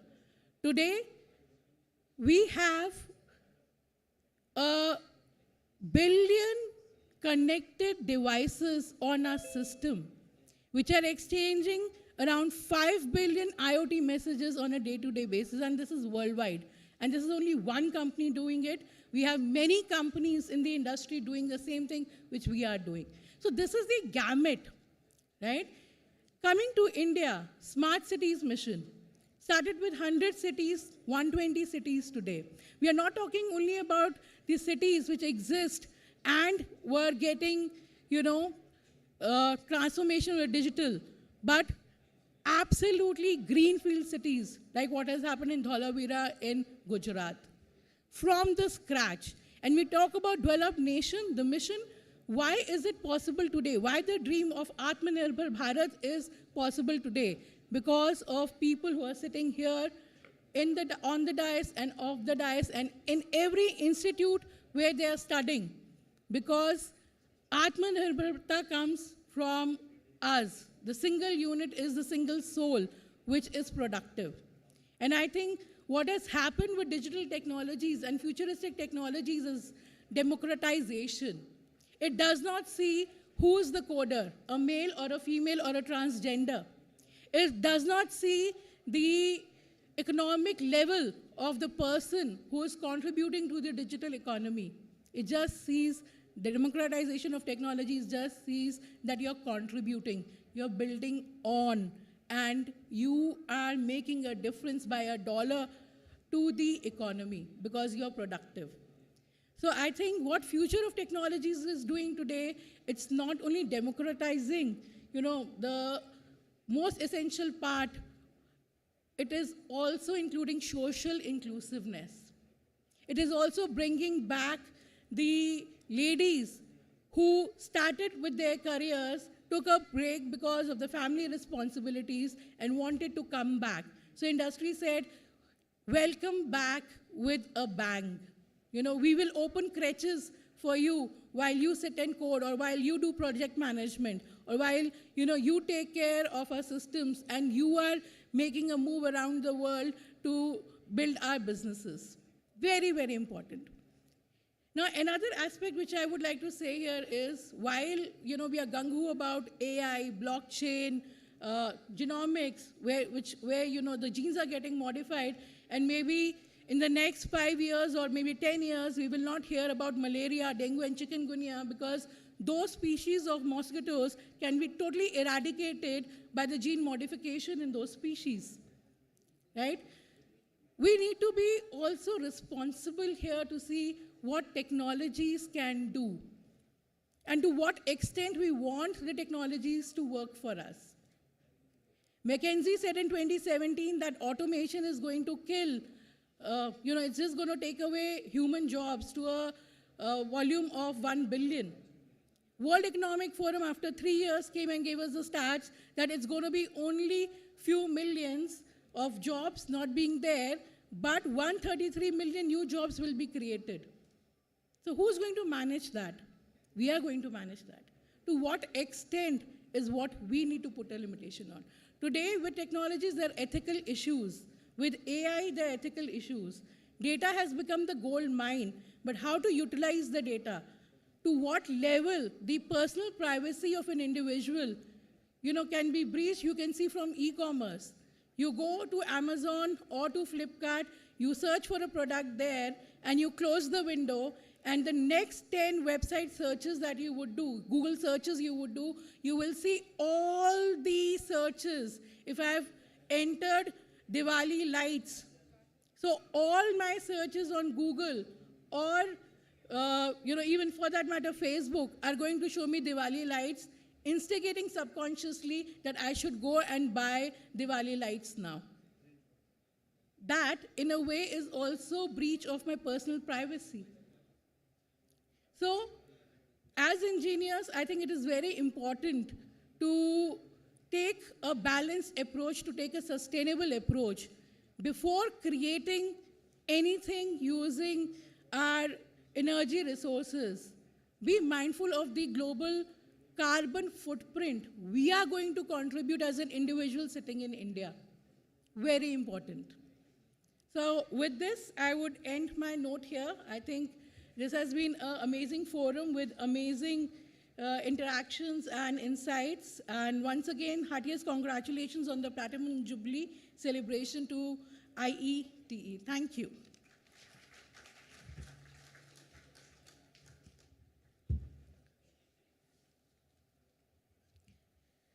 Thank you so much, ma'am.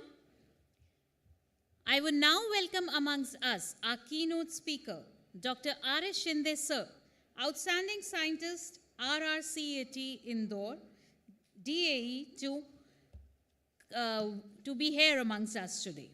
Dr. R.S. Shinde, sir, has been the first case topper in science and engineering in the country in 1984.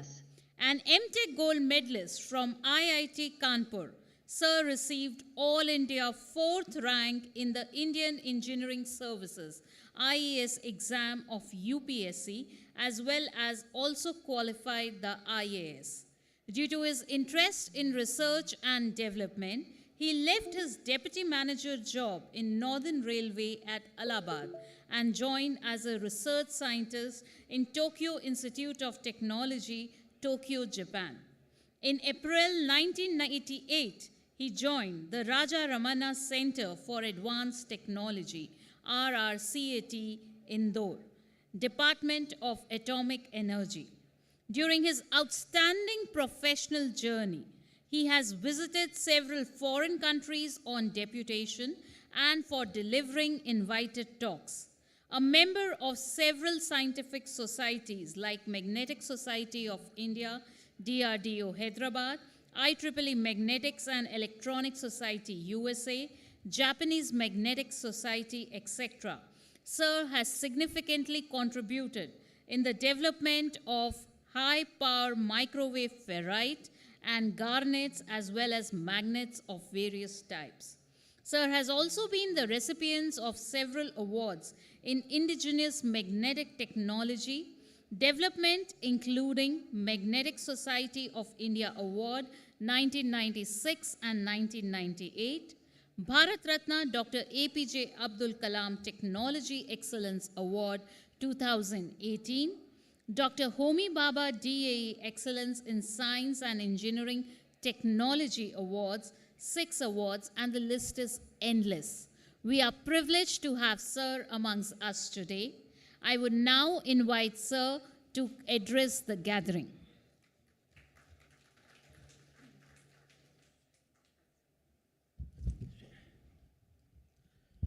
Good evening.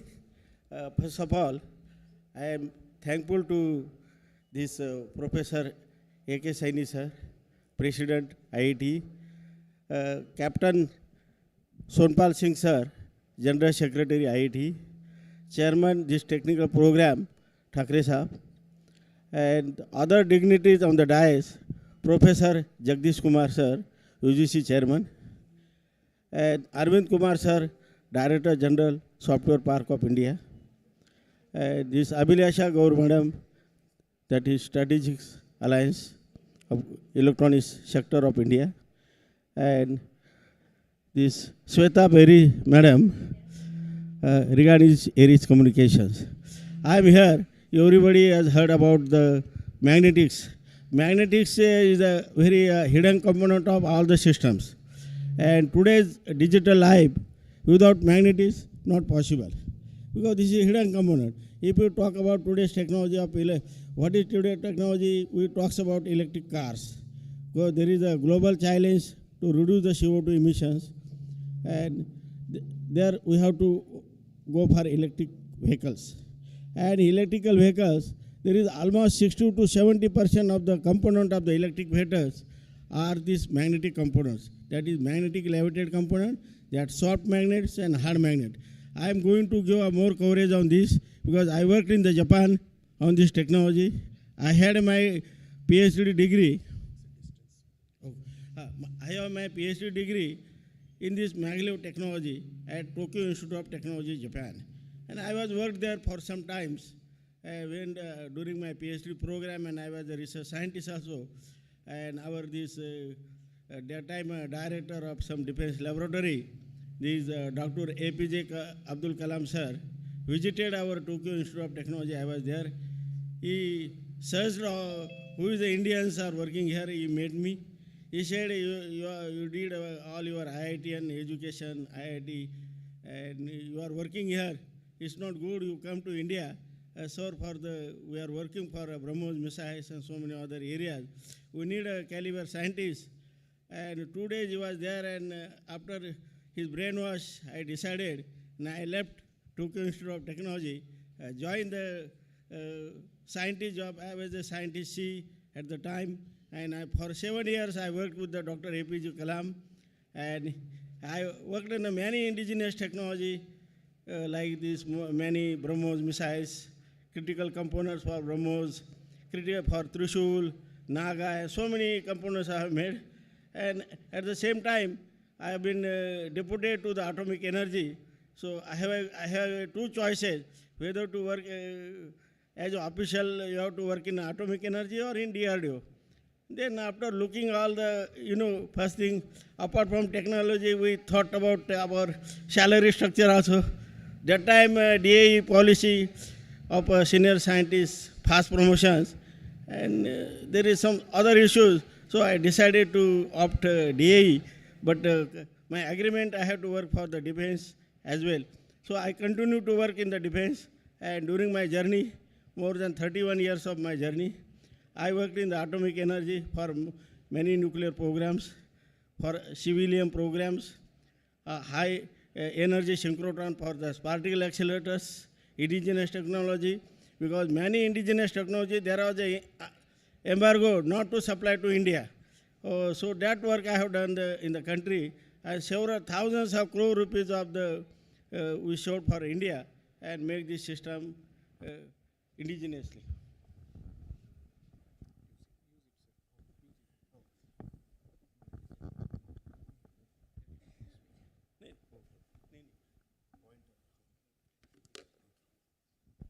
Okay.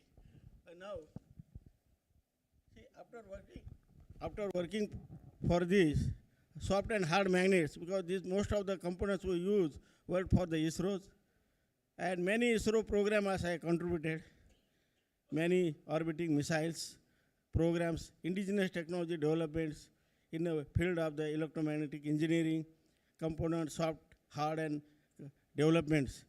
Now, I'm going to give a talk because I worked in the Japan, Europe, and as well as America. So whatever they give the emphasis, more on a lot of money they put on digital communications, where the magnetics comes under digital communication. Next, please.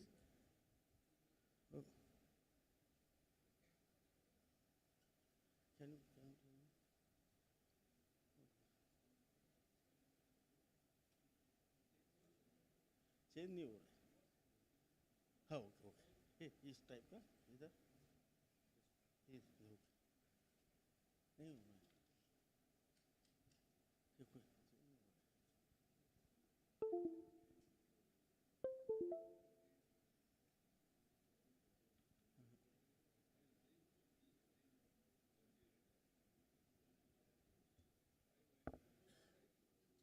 Of था क्या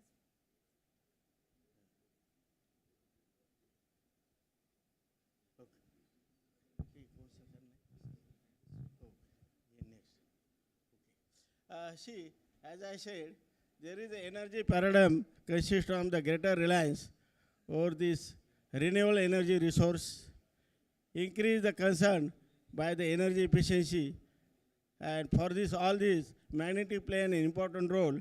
All the conventional system being replaced by the magnetic system, we can have an increased efficiency as well as miniaturization.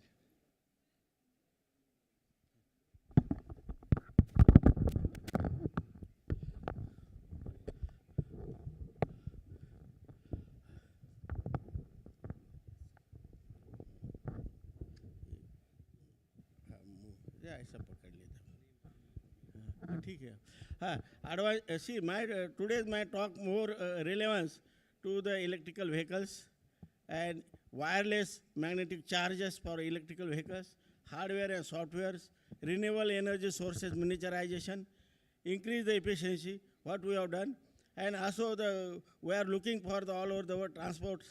That is the magnetic transport, that magnetic levitated train, modest magnetic levitated car. Some prototype we have developed at our center that I am going to show here. And this magnet is the engineering and technology, communication, defense, space, everywhere, even medicines, everywhere, health sectors and social media. It is important to develop the self-reliable and renewable energy resources utilizing the permanent magnet technology, because these permanent magnets are not easily available in India. So we have taken the motivation to develop in the country these things, and they have been used in a brushless DC motors, magnetic resonance imaging. Now we are going for the room temperature imaging, high-speed turbines, wind generator, electric vehicles, and as well as many scientific projects. And see this, there has been steady progress in advancing the state-of-art of the advanced high frequency magnetic devices in the worldwide. And these high frequency devices, mostly the materials, because India, most of the high frequency devices, materials, there is an embargo. Still, many countries, specific material, they don't give to India. And we can't device. And they want device you should purchase the device, and the cost of the device is very high. So under my leadership, we have developed the state-of-art of the high advanced technology, high frequency material, that microfarads and garnets we have used in our circulator. Initially, the cost of the circulator was something around 5 crores. We use for 500 megas for accelerators. And we need thousands of this circulator we cannot afford. So this indigenous development taken place, and whole material are developed, device has designed, and within 15 lakhs, we developed the device, and so many devices we have made the miniaturization and used in our structure. And basically, as we go for any electronic devices, whether it is a industry or in research, there are engineering magnetic material, soft and hard. Sorry. This material, see, this material is the first graph is a narrow hysteresis loop, then hard loop, and third is a composite magnet. These are the three loops. And now these today's, using, because in our devices we require both the industry as well as this defense space and your day-to-day industry equipment require the soft magnet as well as hard magnet, because then size become very heavy. Now we work on the nano composite material, that is a multiferroic type of material, where it has a narrow soft phase as well as hard phase. Well, less than 50% price has reduced, and also efficiency has been increased.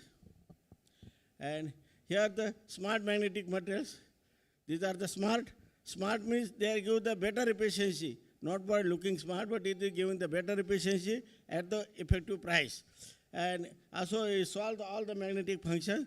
They are being widely required for this our electrical vehicles, electrical chargers, magnetic transportation, space missions, defense missile systems, many places. These are the hidden components not easily seen.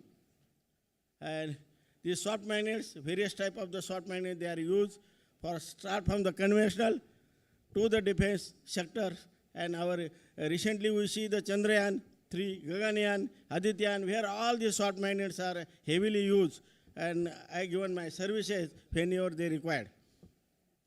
And these are the various components of the hard soft magnets we use for the defense sectors, MRI, conventional mills, and the electrical vehicles. And challenges and opportunities, the magnetics for the renewable and green energy in the 21st century. Now here, there is a challenge, because everybody knows after a few years, maybe another 15 to maybe 20 to 25 years after, maybe 50 years even, there will be no fossil fuel left. Then what is the energy? So we have to rely on the energy, the sustainable energy investment. So right now we have to think over this, the global energies, that is the green energy. And recently that wind generators, efficiency is hardly 10 to 20%. And utilizing the magnetic levitation technology, we can increase the efficiency at least some 5 to 6 times, and also in the cars. And basically, this is the hard and soft magnetic materials and their applications. They are basically type ceramic magnets. Metal magnets earlier we used to use, and they now don't use. Ceramic magnets are mostly used in the wiper motors and many engine components. And rare earth magnets, they are MRI. And now we are going for nitromagnets. They are for the special applications like nuclear, space, and defense. And these are the super magnets. Their technology is so important. Why it is called super magnet? Because they are very high energy at the low price. So, and soft magnets, they give the very high magnetic flux. And they are basically the soft magnets, they are used in a control section of the electric cars. These soft magnets are used. And while the hard magnets, they are used in the motors, bearings, and other driven portion and propulsion. And these are the super magnet scenario, how the sizes are becoming smaller and smaller with the advent of time, and we see that earlier we used to use the Alnico, that is around 300 kg weight, and now the same function, now today we use the 10 grams of NdFeB magnet. To see the tremendous energy spread and the more efficiency and the size compact. And the future outlook in new challenges and opportunities of nanomagnet technology. This area, mostly people work in the academics. No industry makes these magnets in the country so far. But DMRL, that DRDO lab, they have made some good development. And recently they have given some know-how to the some private party, and soon they will be starting the production. So we need not to rely on Chinese. Now this development is taking place. And now recently we use the induction motor that weight is 45 kg. Using this magnetic levitation technology, use this technology, reduce the no copper, driven and driven side. Both the side we can use the high energy magnet, and the same motor we can make a less than a 15 kg weight, and the efficiency will be manifolds will increase. And the current progress of this for vehicle electrifications, and that is gone. Many railway authorities also contacted me, and we are all jointly working hands with the government agency to develop this technology and serve for the nation. Now recently, using this permanent magnet, we have made some prototype maglev train working in a year, and our projected speed is more than 800 km per hour. It is going to take place very soon. And this, again, the same thing. The problem, as we go for a rare earth magnet, there is a rare earth free. Again, rare earth gives some emissions, and the rare earth is not easily more available in the country. We have to rely on China. China anytime will stop and increase the price. So there is always the problem in these sectors. So we are looking up the spring magnets, rare earth free magnet. So that is a manganese based always. Ample raw materials are available in the country, and many researchers are working in this area. And soon this MIT has taken their project, Ministry of Information, that cement lab in the country, where I will be giving them some technical knowledge so they can go ahead with this. Already some of our talks are going on, and soon we'll go for this. And again, the nanomagnet technology for the miniaturization of the magnetic devices for high energy and stability. Because as you use the magnet for the applications like societal applications, like energy generations, for medical and health, whatever the magnetic produce, it should be reliable, stable, and it should be over the period of time. There should not be degraded in the magnetic field. Otherwise, some hazardous may take place. And to avoid this, we work on the magnetic stability of the magnets. And we given to the industry, and they are working on this soon. And these are the magnets you see in the over a period of time. The advantage is taking place. And future outlook, this is already a double transfer. This also does. And super hard magnets. For the stronger, lighter, and energy efficient, this magnet is largely demanded in electrical vehicles as well as magnetic levitate trains. Now, these particular sectors, what Japanese and many global leaders they accepted. First is the sector, you see the missiles part, where the defense and ISRO and DAE comes. Second train, what we look see there, magnetic levitate train. No internal combustion engines, and speed can go more than 500 km per hour. And third transfer, you see, all electrical vehicles, they are composed of the many soft and hard magnetic materials, but they are hidden components you don't see. And the fourth slide, that is a maglev turbine or maglev generator.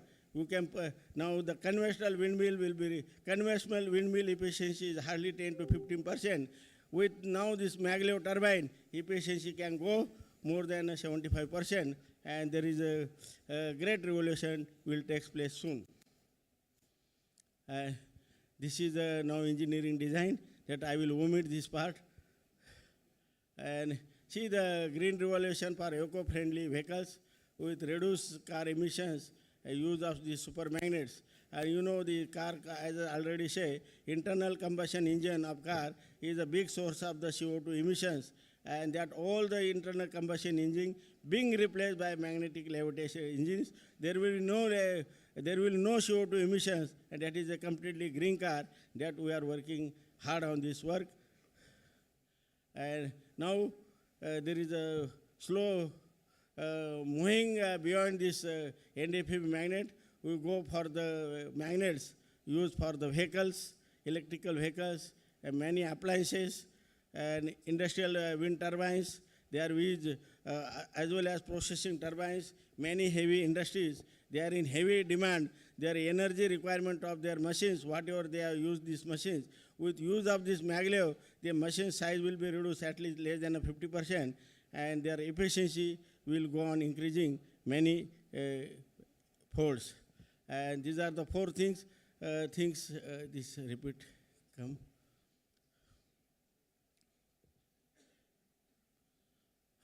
See, maglev flywheel energy is a new concept now becoming very popular in Japan. Japan now, they are hardly a lot of work they are going on. Electrical vehicles, they use the ionic batteries. Now we are working on a lithium ionic battery. And still there is a chemical reactions. Pollution is there. Now, in future, Japanese, they are working on magnetic flywheels. They are arranging the magnetic domain in such a way that whatever the energy produced, it will be utilized, and whole these ionic batteries will be replaced by magnetic flywheel, where I am working with Japan on this area. On these electrical vehicles, green revolution for clean energy.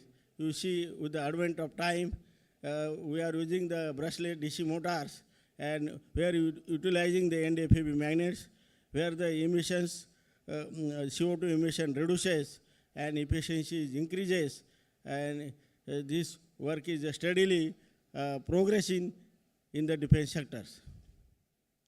And some prototype work of the bearings we have done, and conventional bearings we have replaced. Can you click these videos?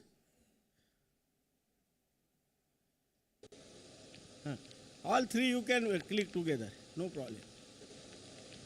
See, this video I am talking, as the vessel is there, liquid nitrogen is there, and in liquid nitrogen there is a class 2 superconductors are there, and below this there is a permanent magnet, and it is a levitation between this vehicle and rotating part is 20 millimeter, and it gives the efficiency of rotation efficiency more than 3,000 of RPM. Some prototype we have done and we are using in our program, and we have replaced the magnetic bearing by this superconducting bearing, and physically no contact, no frictional losses, and efficiency goes there more than 90%.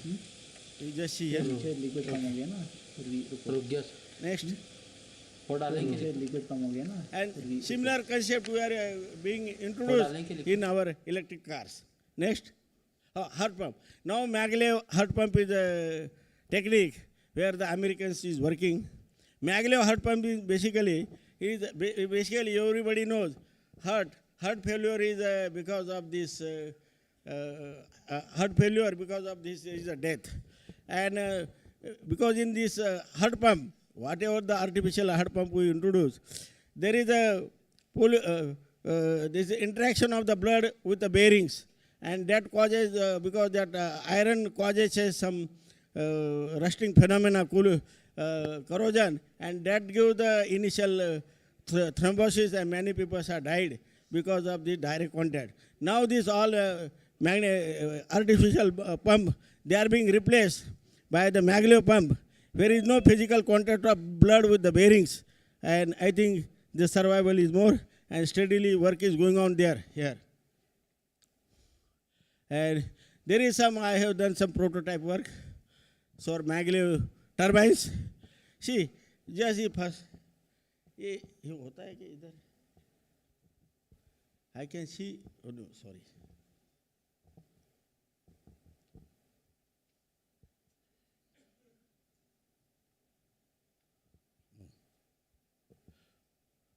Okay. And this work has already some prototype we have made, and we are doing some testing as is under progress, and very soon we'll be giving a boost to this component. And this solar, I will say the first transparency of the conventional, first figure is the conventional windmills, and the last one is the multiple magnets. And here, when there is a wind velocity of 10 meter per second, then only this wind work.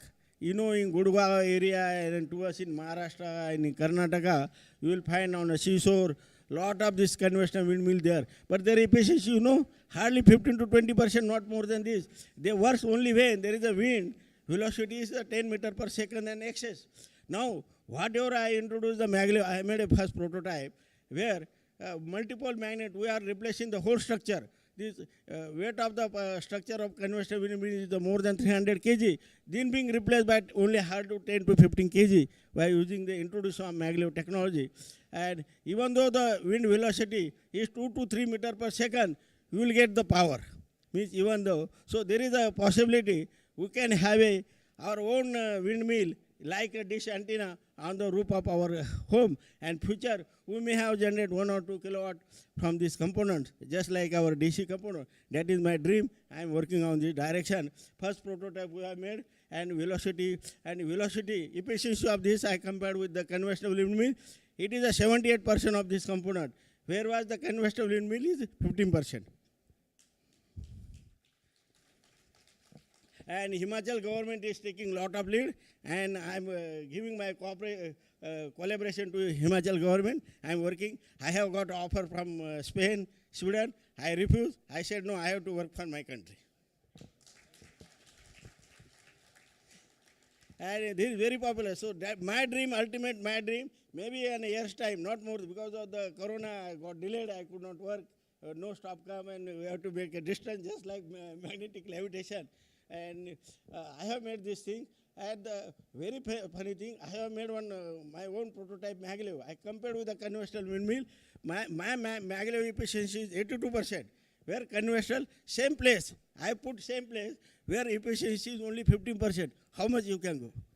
See, this is a net very big boost in the future. And I want, within 2 years, I want to make many things. And I want to introduce this technology. You want to know how. And every person, they have own windmill on the roof of their own house, can generate the few kilowatts of powers.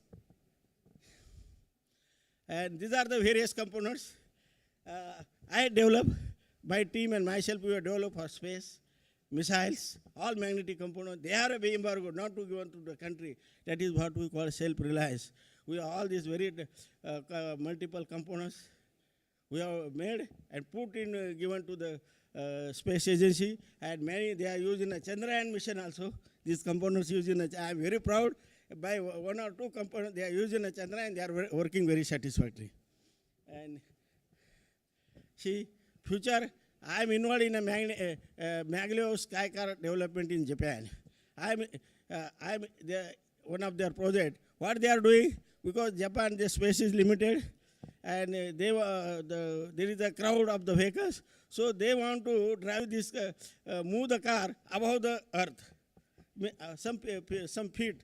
So, and some prototype we have made, and you just, can you run the slide, please? This Japanese slide. Just click, it will work.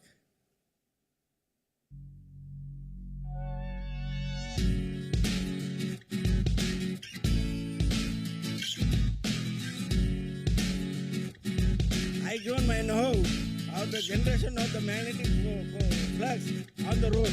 We have mixed up the road with the magnetic, soft magnetic power, hard magnetic powder, and we complete the circuit. At the bottom of the car, also there is a magnet. So the levitation takes place, and the car is the first prototype was made. It is working.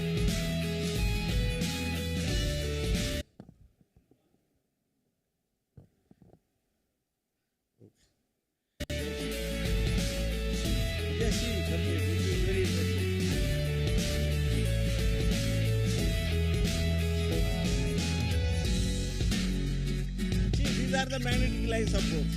That work I have done.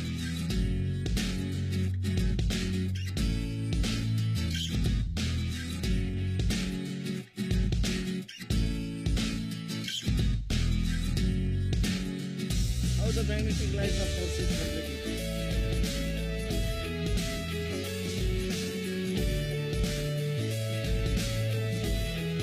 Okay. Now, I am working also because time of short, so I won't give more detail. But I am working on a wireless electrical charger. Some prototype is there. There is a transmitter on the road, on the bureau on the road, and that is work on the 2 to 3 megahertz frequency. I made the development in Japan, and I want to do in our country. And receiver of the bottom of the car, so no need to stop the vehicle anywhere for the charging. Online it will be charged, and it is very wonderful, and it will have a fast magnetic system, and that it will charge the car within 15 minutes. That work I am there, and I am working in Japan, but now I am going to Guwahati. IIT Guwahati and Tezpur Central UT, they are interested, so I want to introduce this technology in India, and we make a prototype of this. See, these are the things, and how magnetic lines of force are taking place. So this for fast charging, we can have a electrical vehicle charging within a few minutes, as long as whatever the time required for refilling the vehicle fuel, the same time will be required for charging the vehicle. And these are the prototype development. You can see here how the magnetic will be adjusted. Some prototype material have done. Some inductor has made 2 megahertz frequency. Some testing has done, and wonderful results have been achieved. And so now I will skip these many things. These are the various components we made for the defense space components. And these are the things we have made. These components, high frequency components for the testing labs. And these are the prototype magnetic levitated train models we have done. Now, sorry. Can you run first transfer? First video? See, this is the first maglev prototype. The maglev height, there is a track is made up of permanent magnets, and the bottom of the train, that engine, there is a permanent magnets also, and there is a levitation gap of 40 millimeter, and we are working, and the train is moving very fast. You just see, and we have made some prototype of this. Completely in here. Now, Government of India, Ministry of Railway is giving up finance, and we are making the much prototype at IIT Chennai. And second figure, can you show?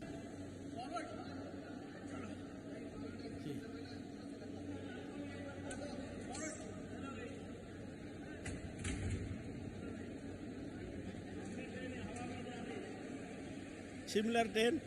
But as we have no time, this is first and both the transfer issues just run.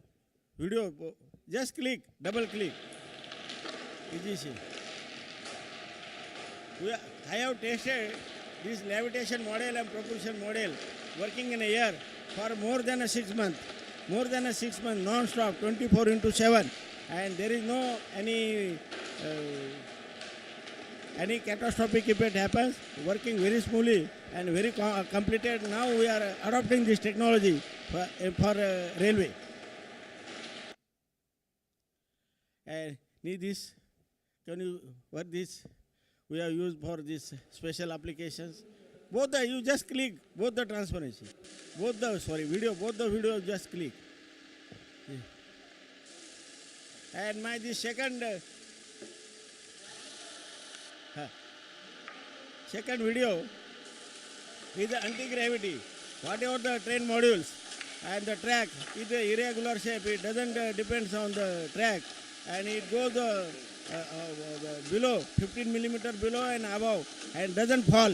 It is completely anti-gravity, and this technology I have developed and demonstrated in 2000, and this has been used in a missile application. And you just see, and I bagged the first prize of 25 rupees from Singapore government. This prize because there was a competition of technology competition 2021 online. I produced my online, and my innovation has bagged the first prize in the Asia. And now we have used this technology, many our defense and space sectors, because I can't tell you details because it is a memorandum of signing not to present this work. And now many media coverage come because lack of time I can't show. And future sky I already showed. These are 3-gear modules because electrical vehicles require 3 gears for frictionless bearings. That also we have done work. This work I have done. This. See.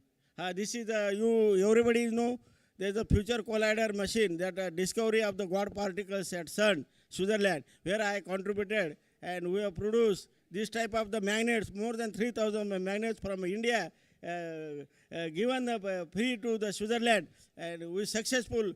These are the various components we develop in house, and I got many award from this indigenous development awards on this, and where I was worked there, so was well recognized by this son, and there is one system is named after me.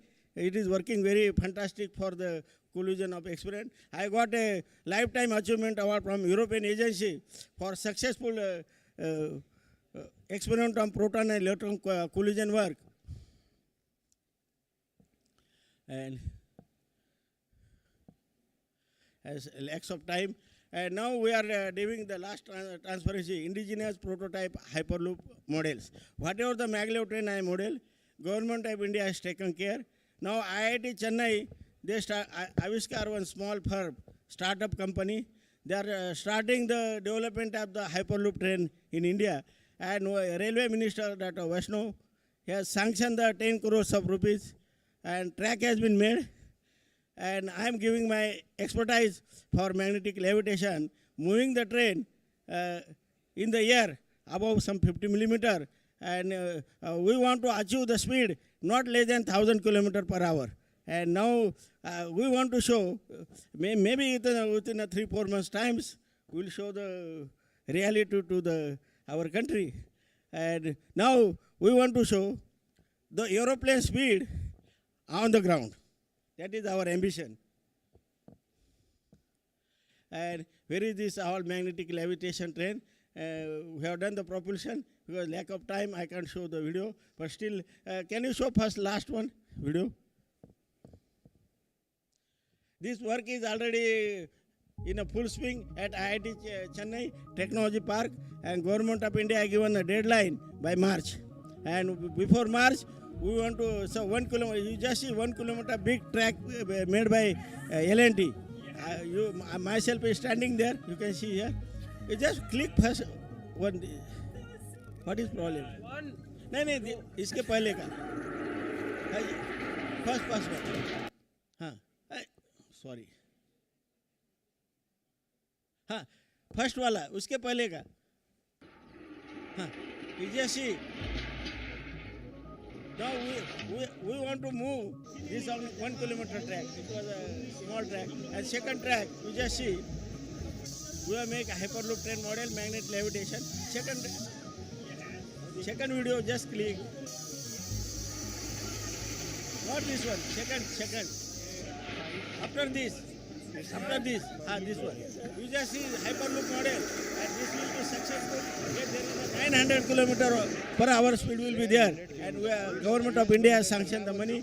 Based on the results, we will go for the longer route. And these are our team.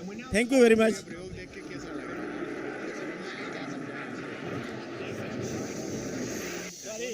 Because of lack of time, I could not explain much details.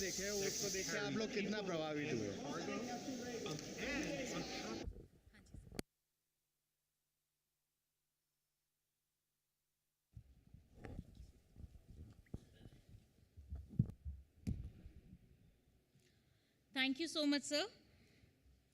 The completion of 70 years is a milestone in the history of any institution. To mark this 70 years long illustrious journey, of IETE. I now request our Honorable Chief Guest, Shri P. Jagdish Kumar Sir, and all the dignitaries on the dais to kindly release the Platinum Jubilee logo.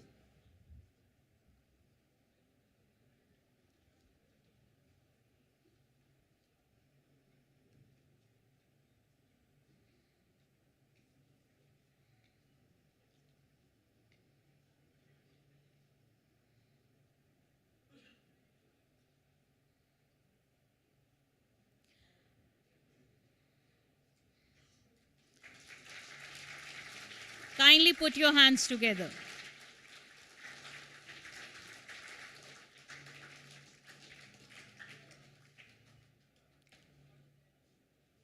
Thank you, sir and ma'am.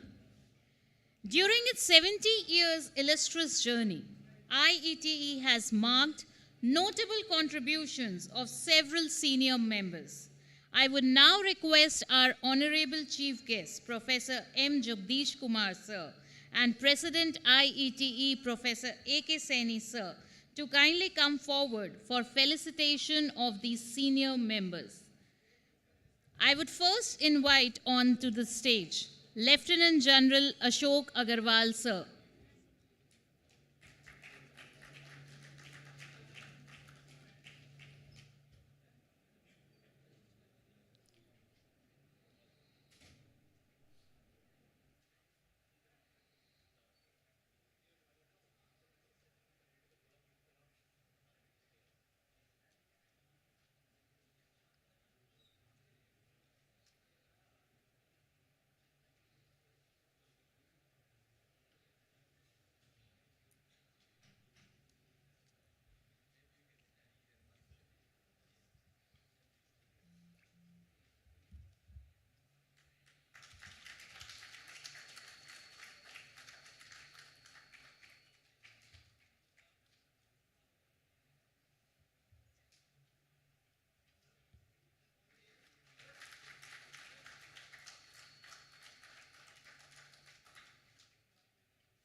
Thank you, sir.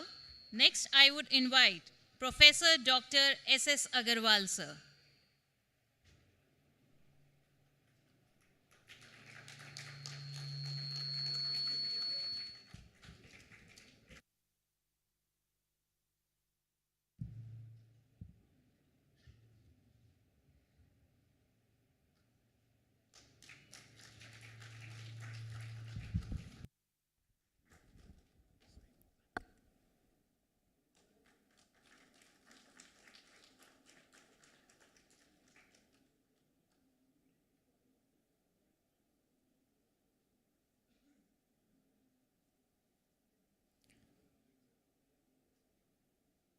I would next request Wing Commander B.S. Kohli, sir.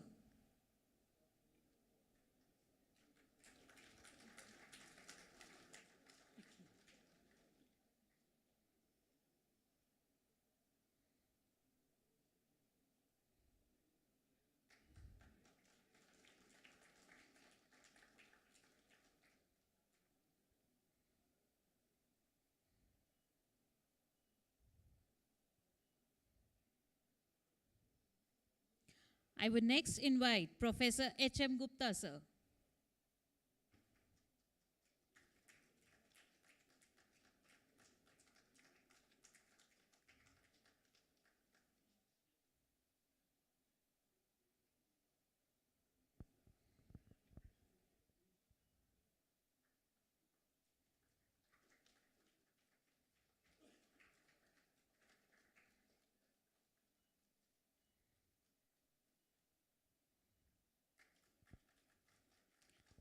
I would next call upon Mrs. Shail Bala Jain, ma'am.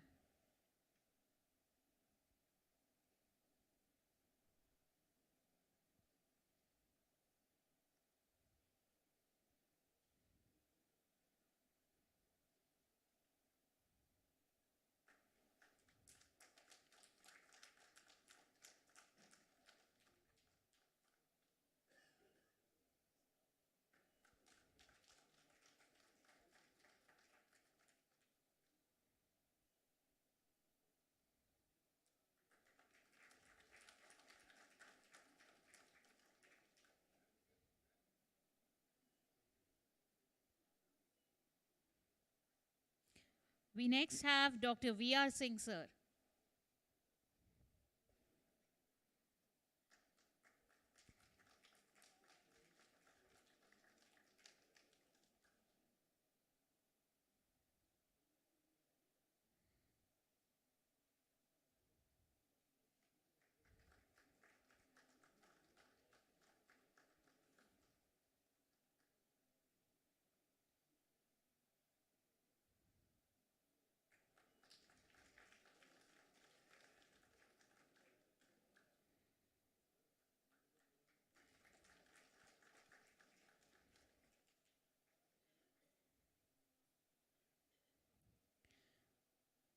I will next invite Dr. Mrs. Sneh Mohan, ma'am.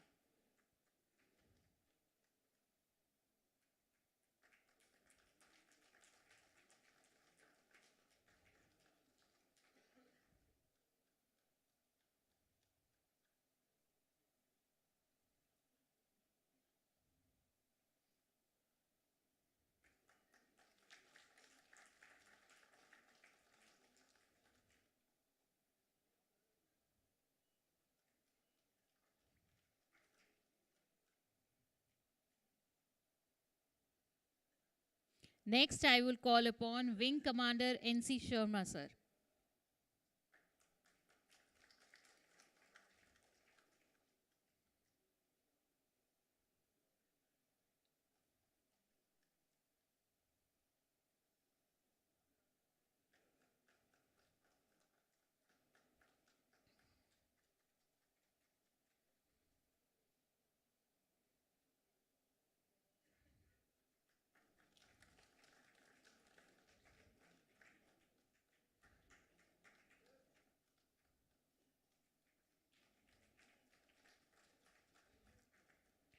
I would next call upon Shri Jagdish Prasad, sir.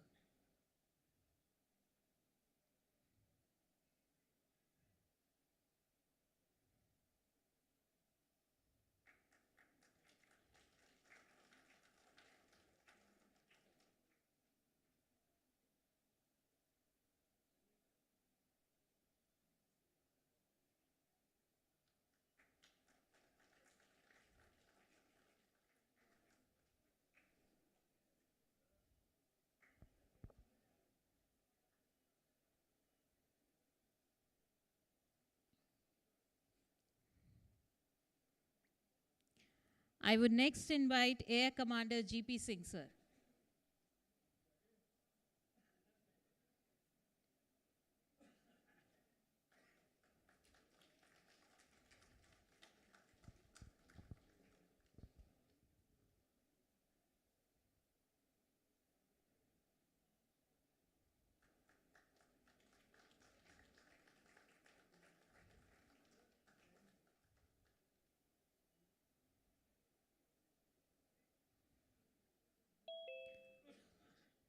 I have a list of many other senior members, but unsure of their presence, we haven't announced their names. If in case any senior member is present and I may have missed out their names, I kindly request them to come forward. Please, sir.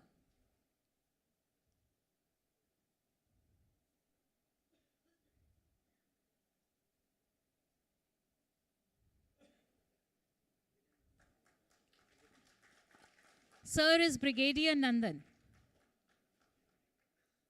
Brigadier Nandan Krishna, sir.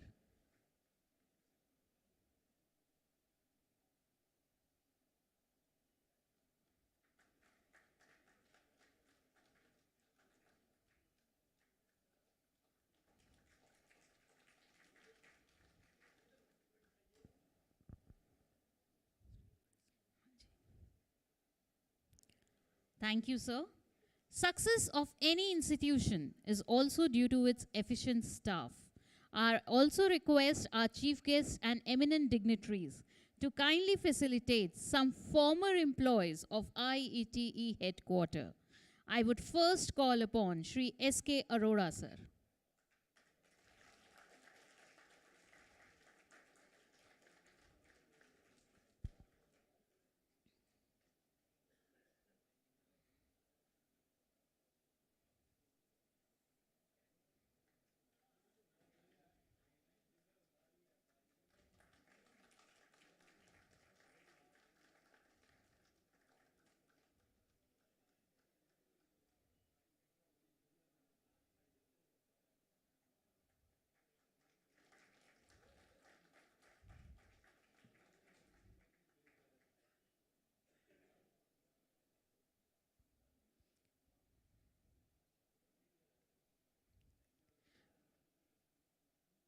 I would next invite Shri S.D. Singh, sir.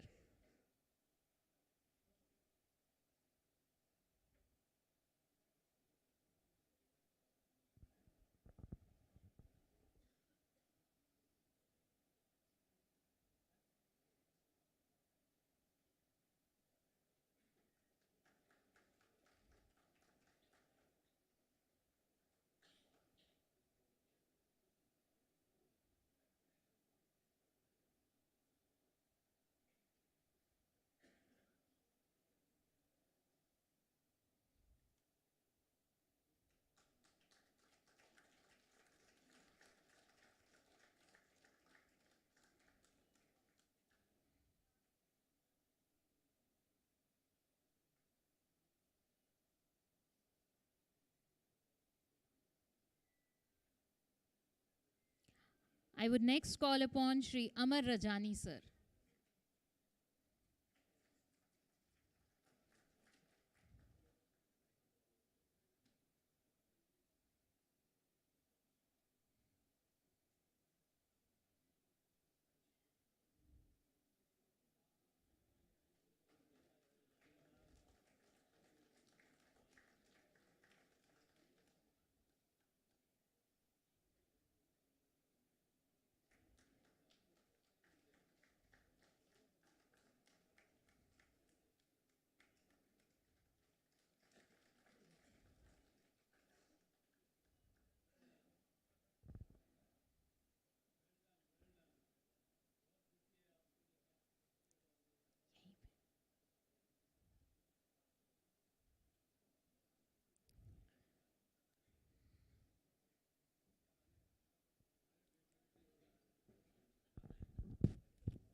May I now request our chief guest, Professor M. Jagdish Kumar, sir, to present a token of remembrance to our distinguished guest. I would first request, sir, to kindly facilitate Dr. Arvind Kumar, sir.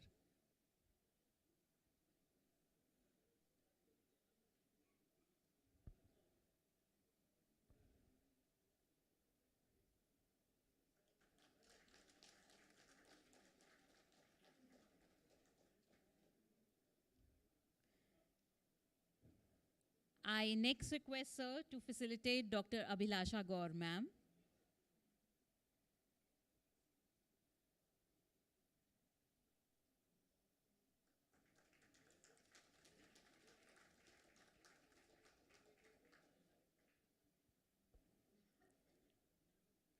I next request, sir, to facilitate Dr. R.S. Shinde, sir.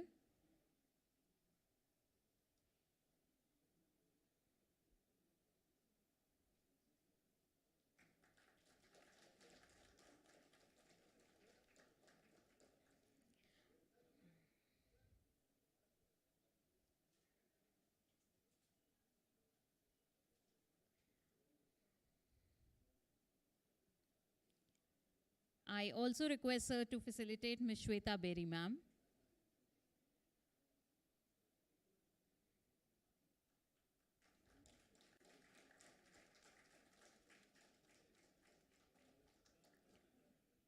Thank you, sir. I would now request President IETE, Professor A.K. Saini, sir, to present a token of remembrance to our honorable chief guest, Professor M. Jagdish Kumar, sir.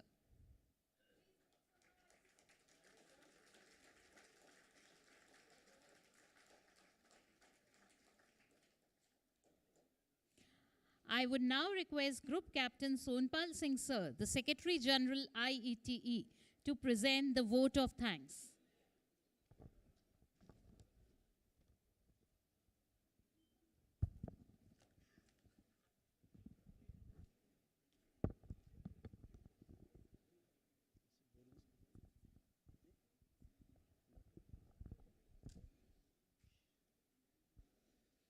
Good evening to all.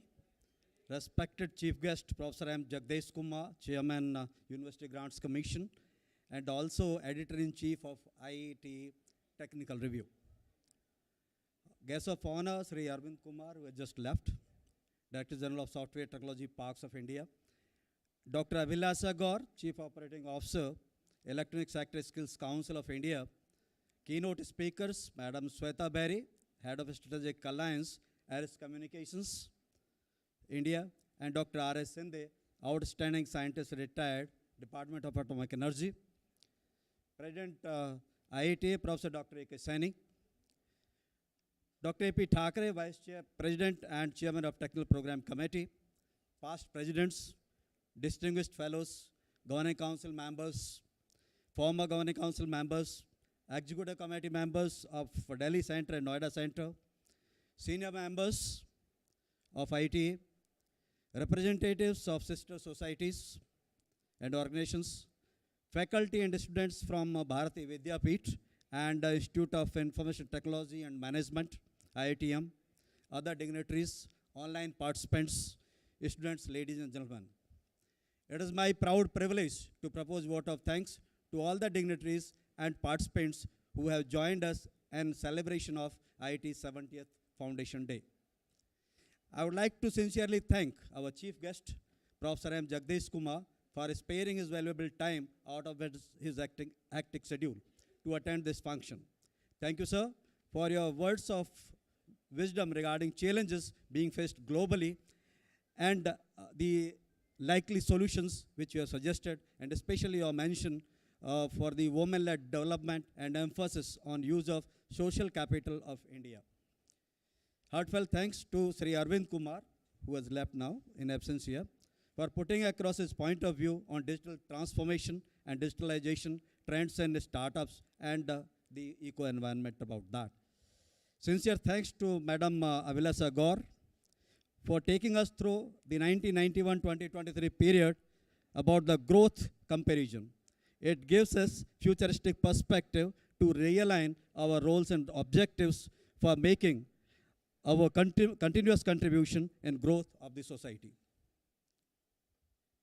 I express my sincere thanks to Madam Sweta Berry, industry representative here, and for putting across her views and enlightening us on the current status and capabilities of the fields of Internet of Things. She has also vividly put across industry perspective on the emerging technologies. Special thanks to Dr. R.S. Sinde, outstanding scientist, for sparing his valuable time and enhancing our awareness on very relevant and specialized aspects of the futuristic technology and applications, including electrical vehicles, superconductivity, conducting magnetic materials, and so on. I thank IIT President Dr. A.K. Saini for the continuous guidance and motivation in organizing this function. Thanks to the IPPs and IPP1 and IPP2 who are online. Thanks to distinguished fellows, Professor S.S. Agrawal and Sri M.L. Gupta for their presence.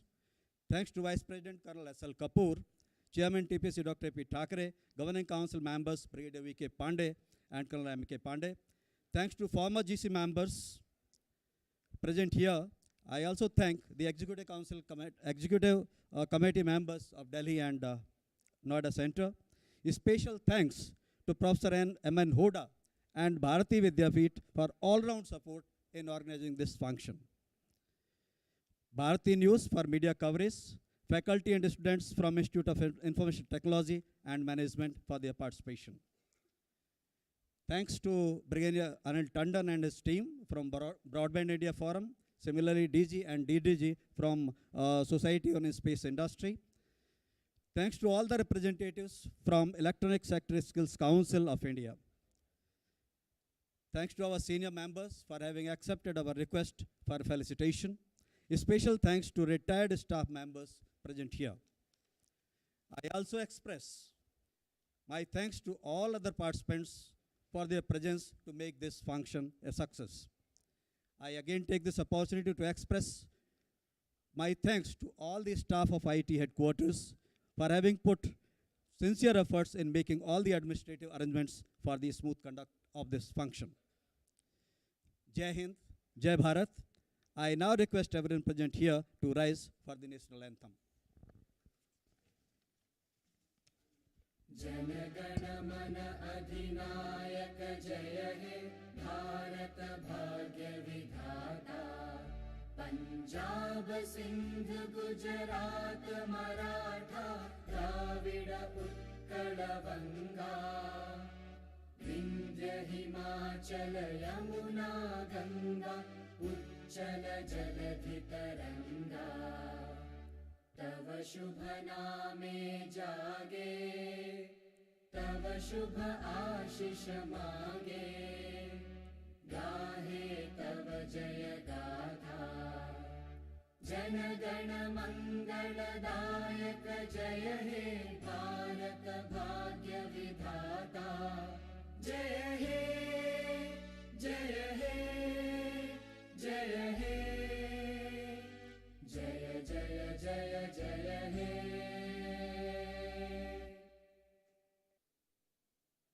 Thank you, sir. Dinner is served.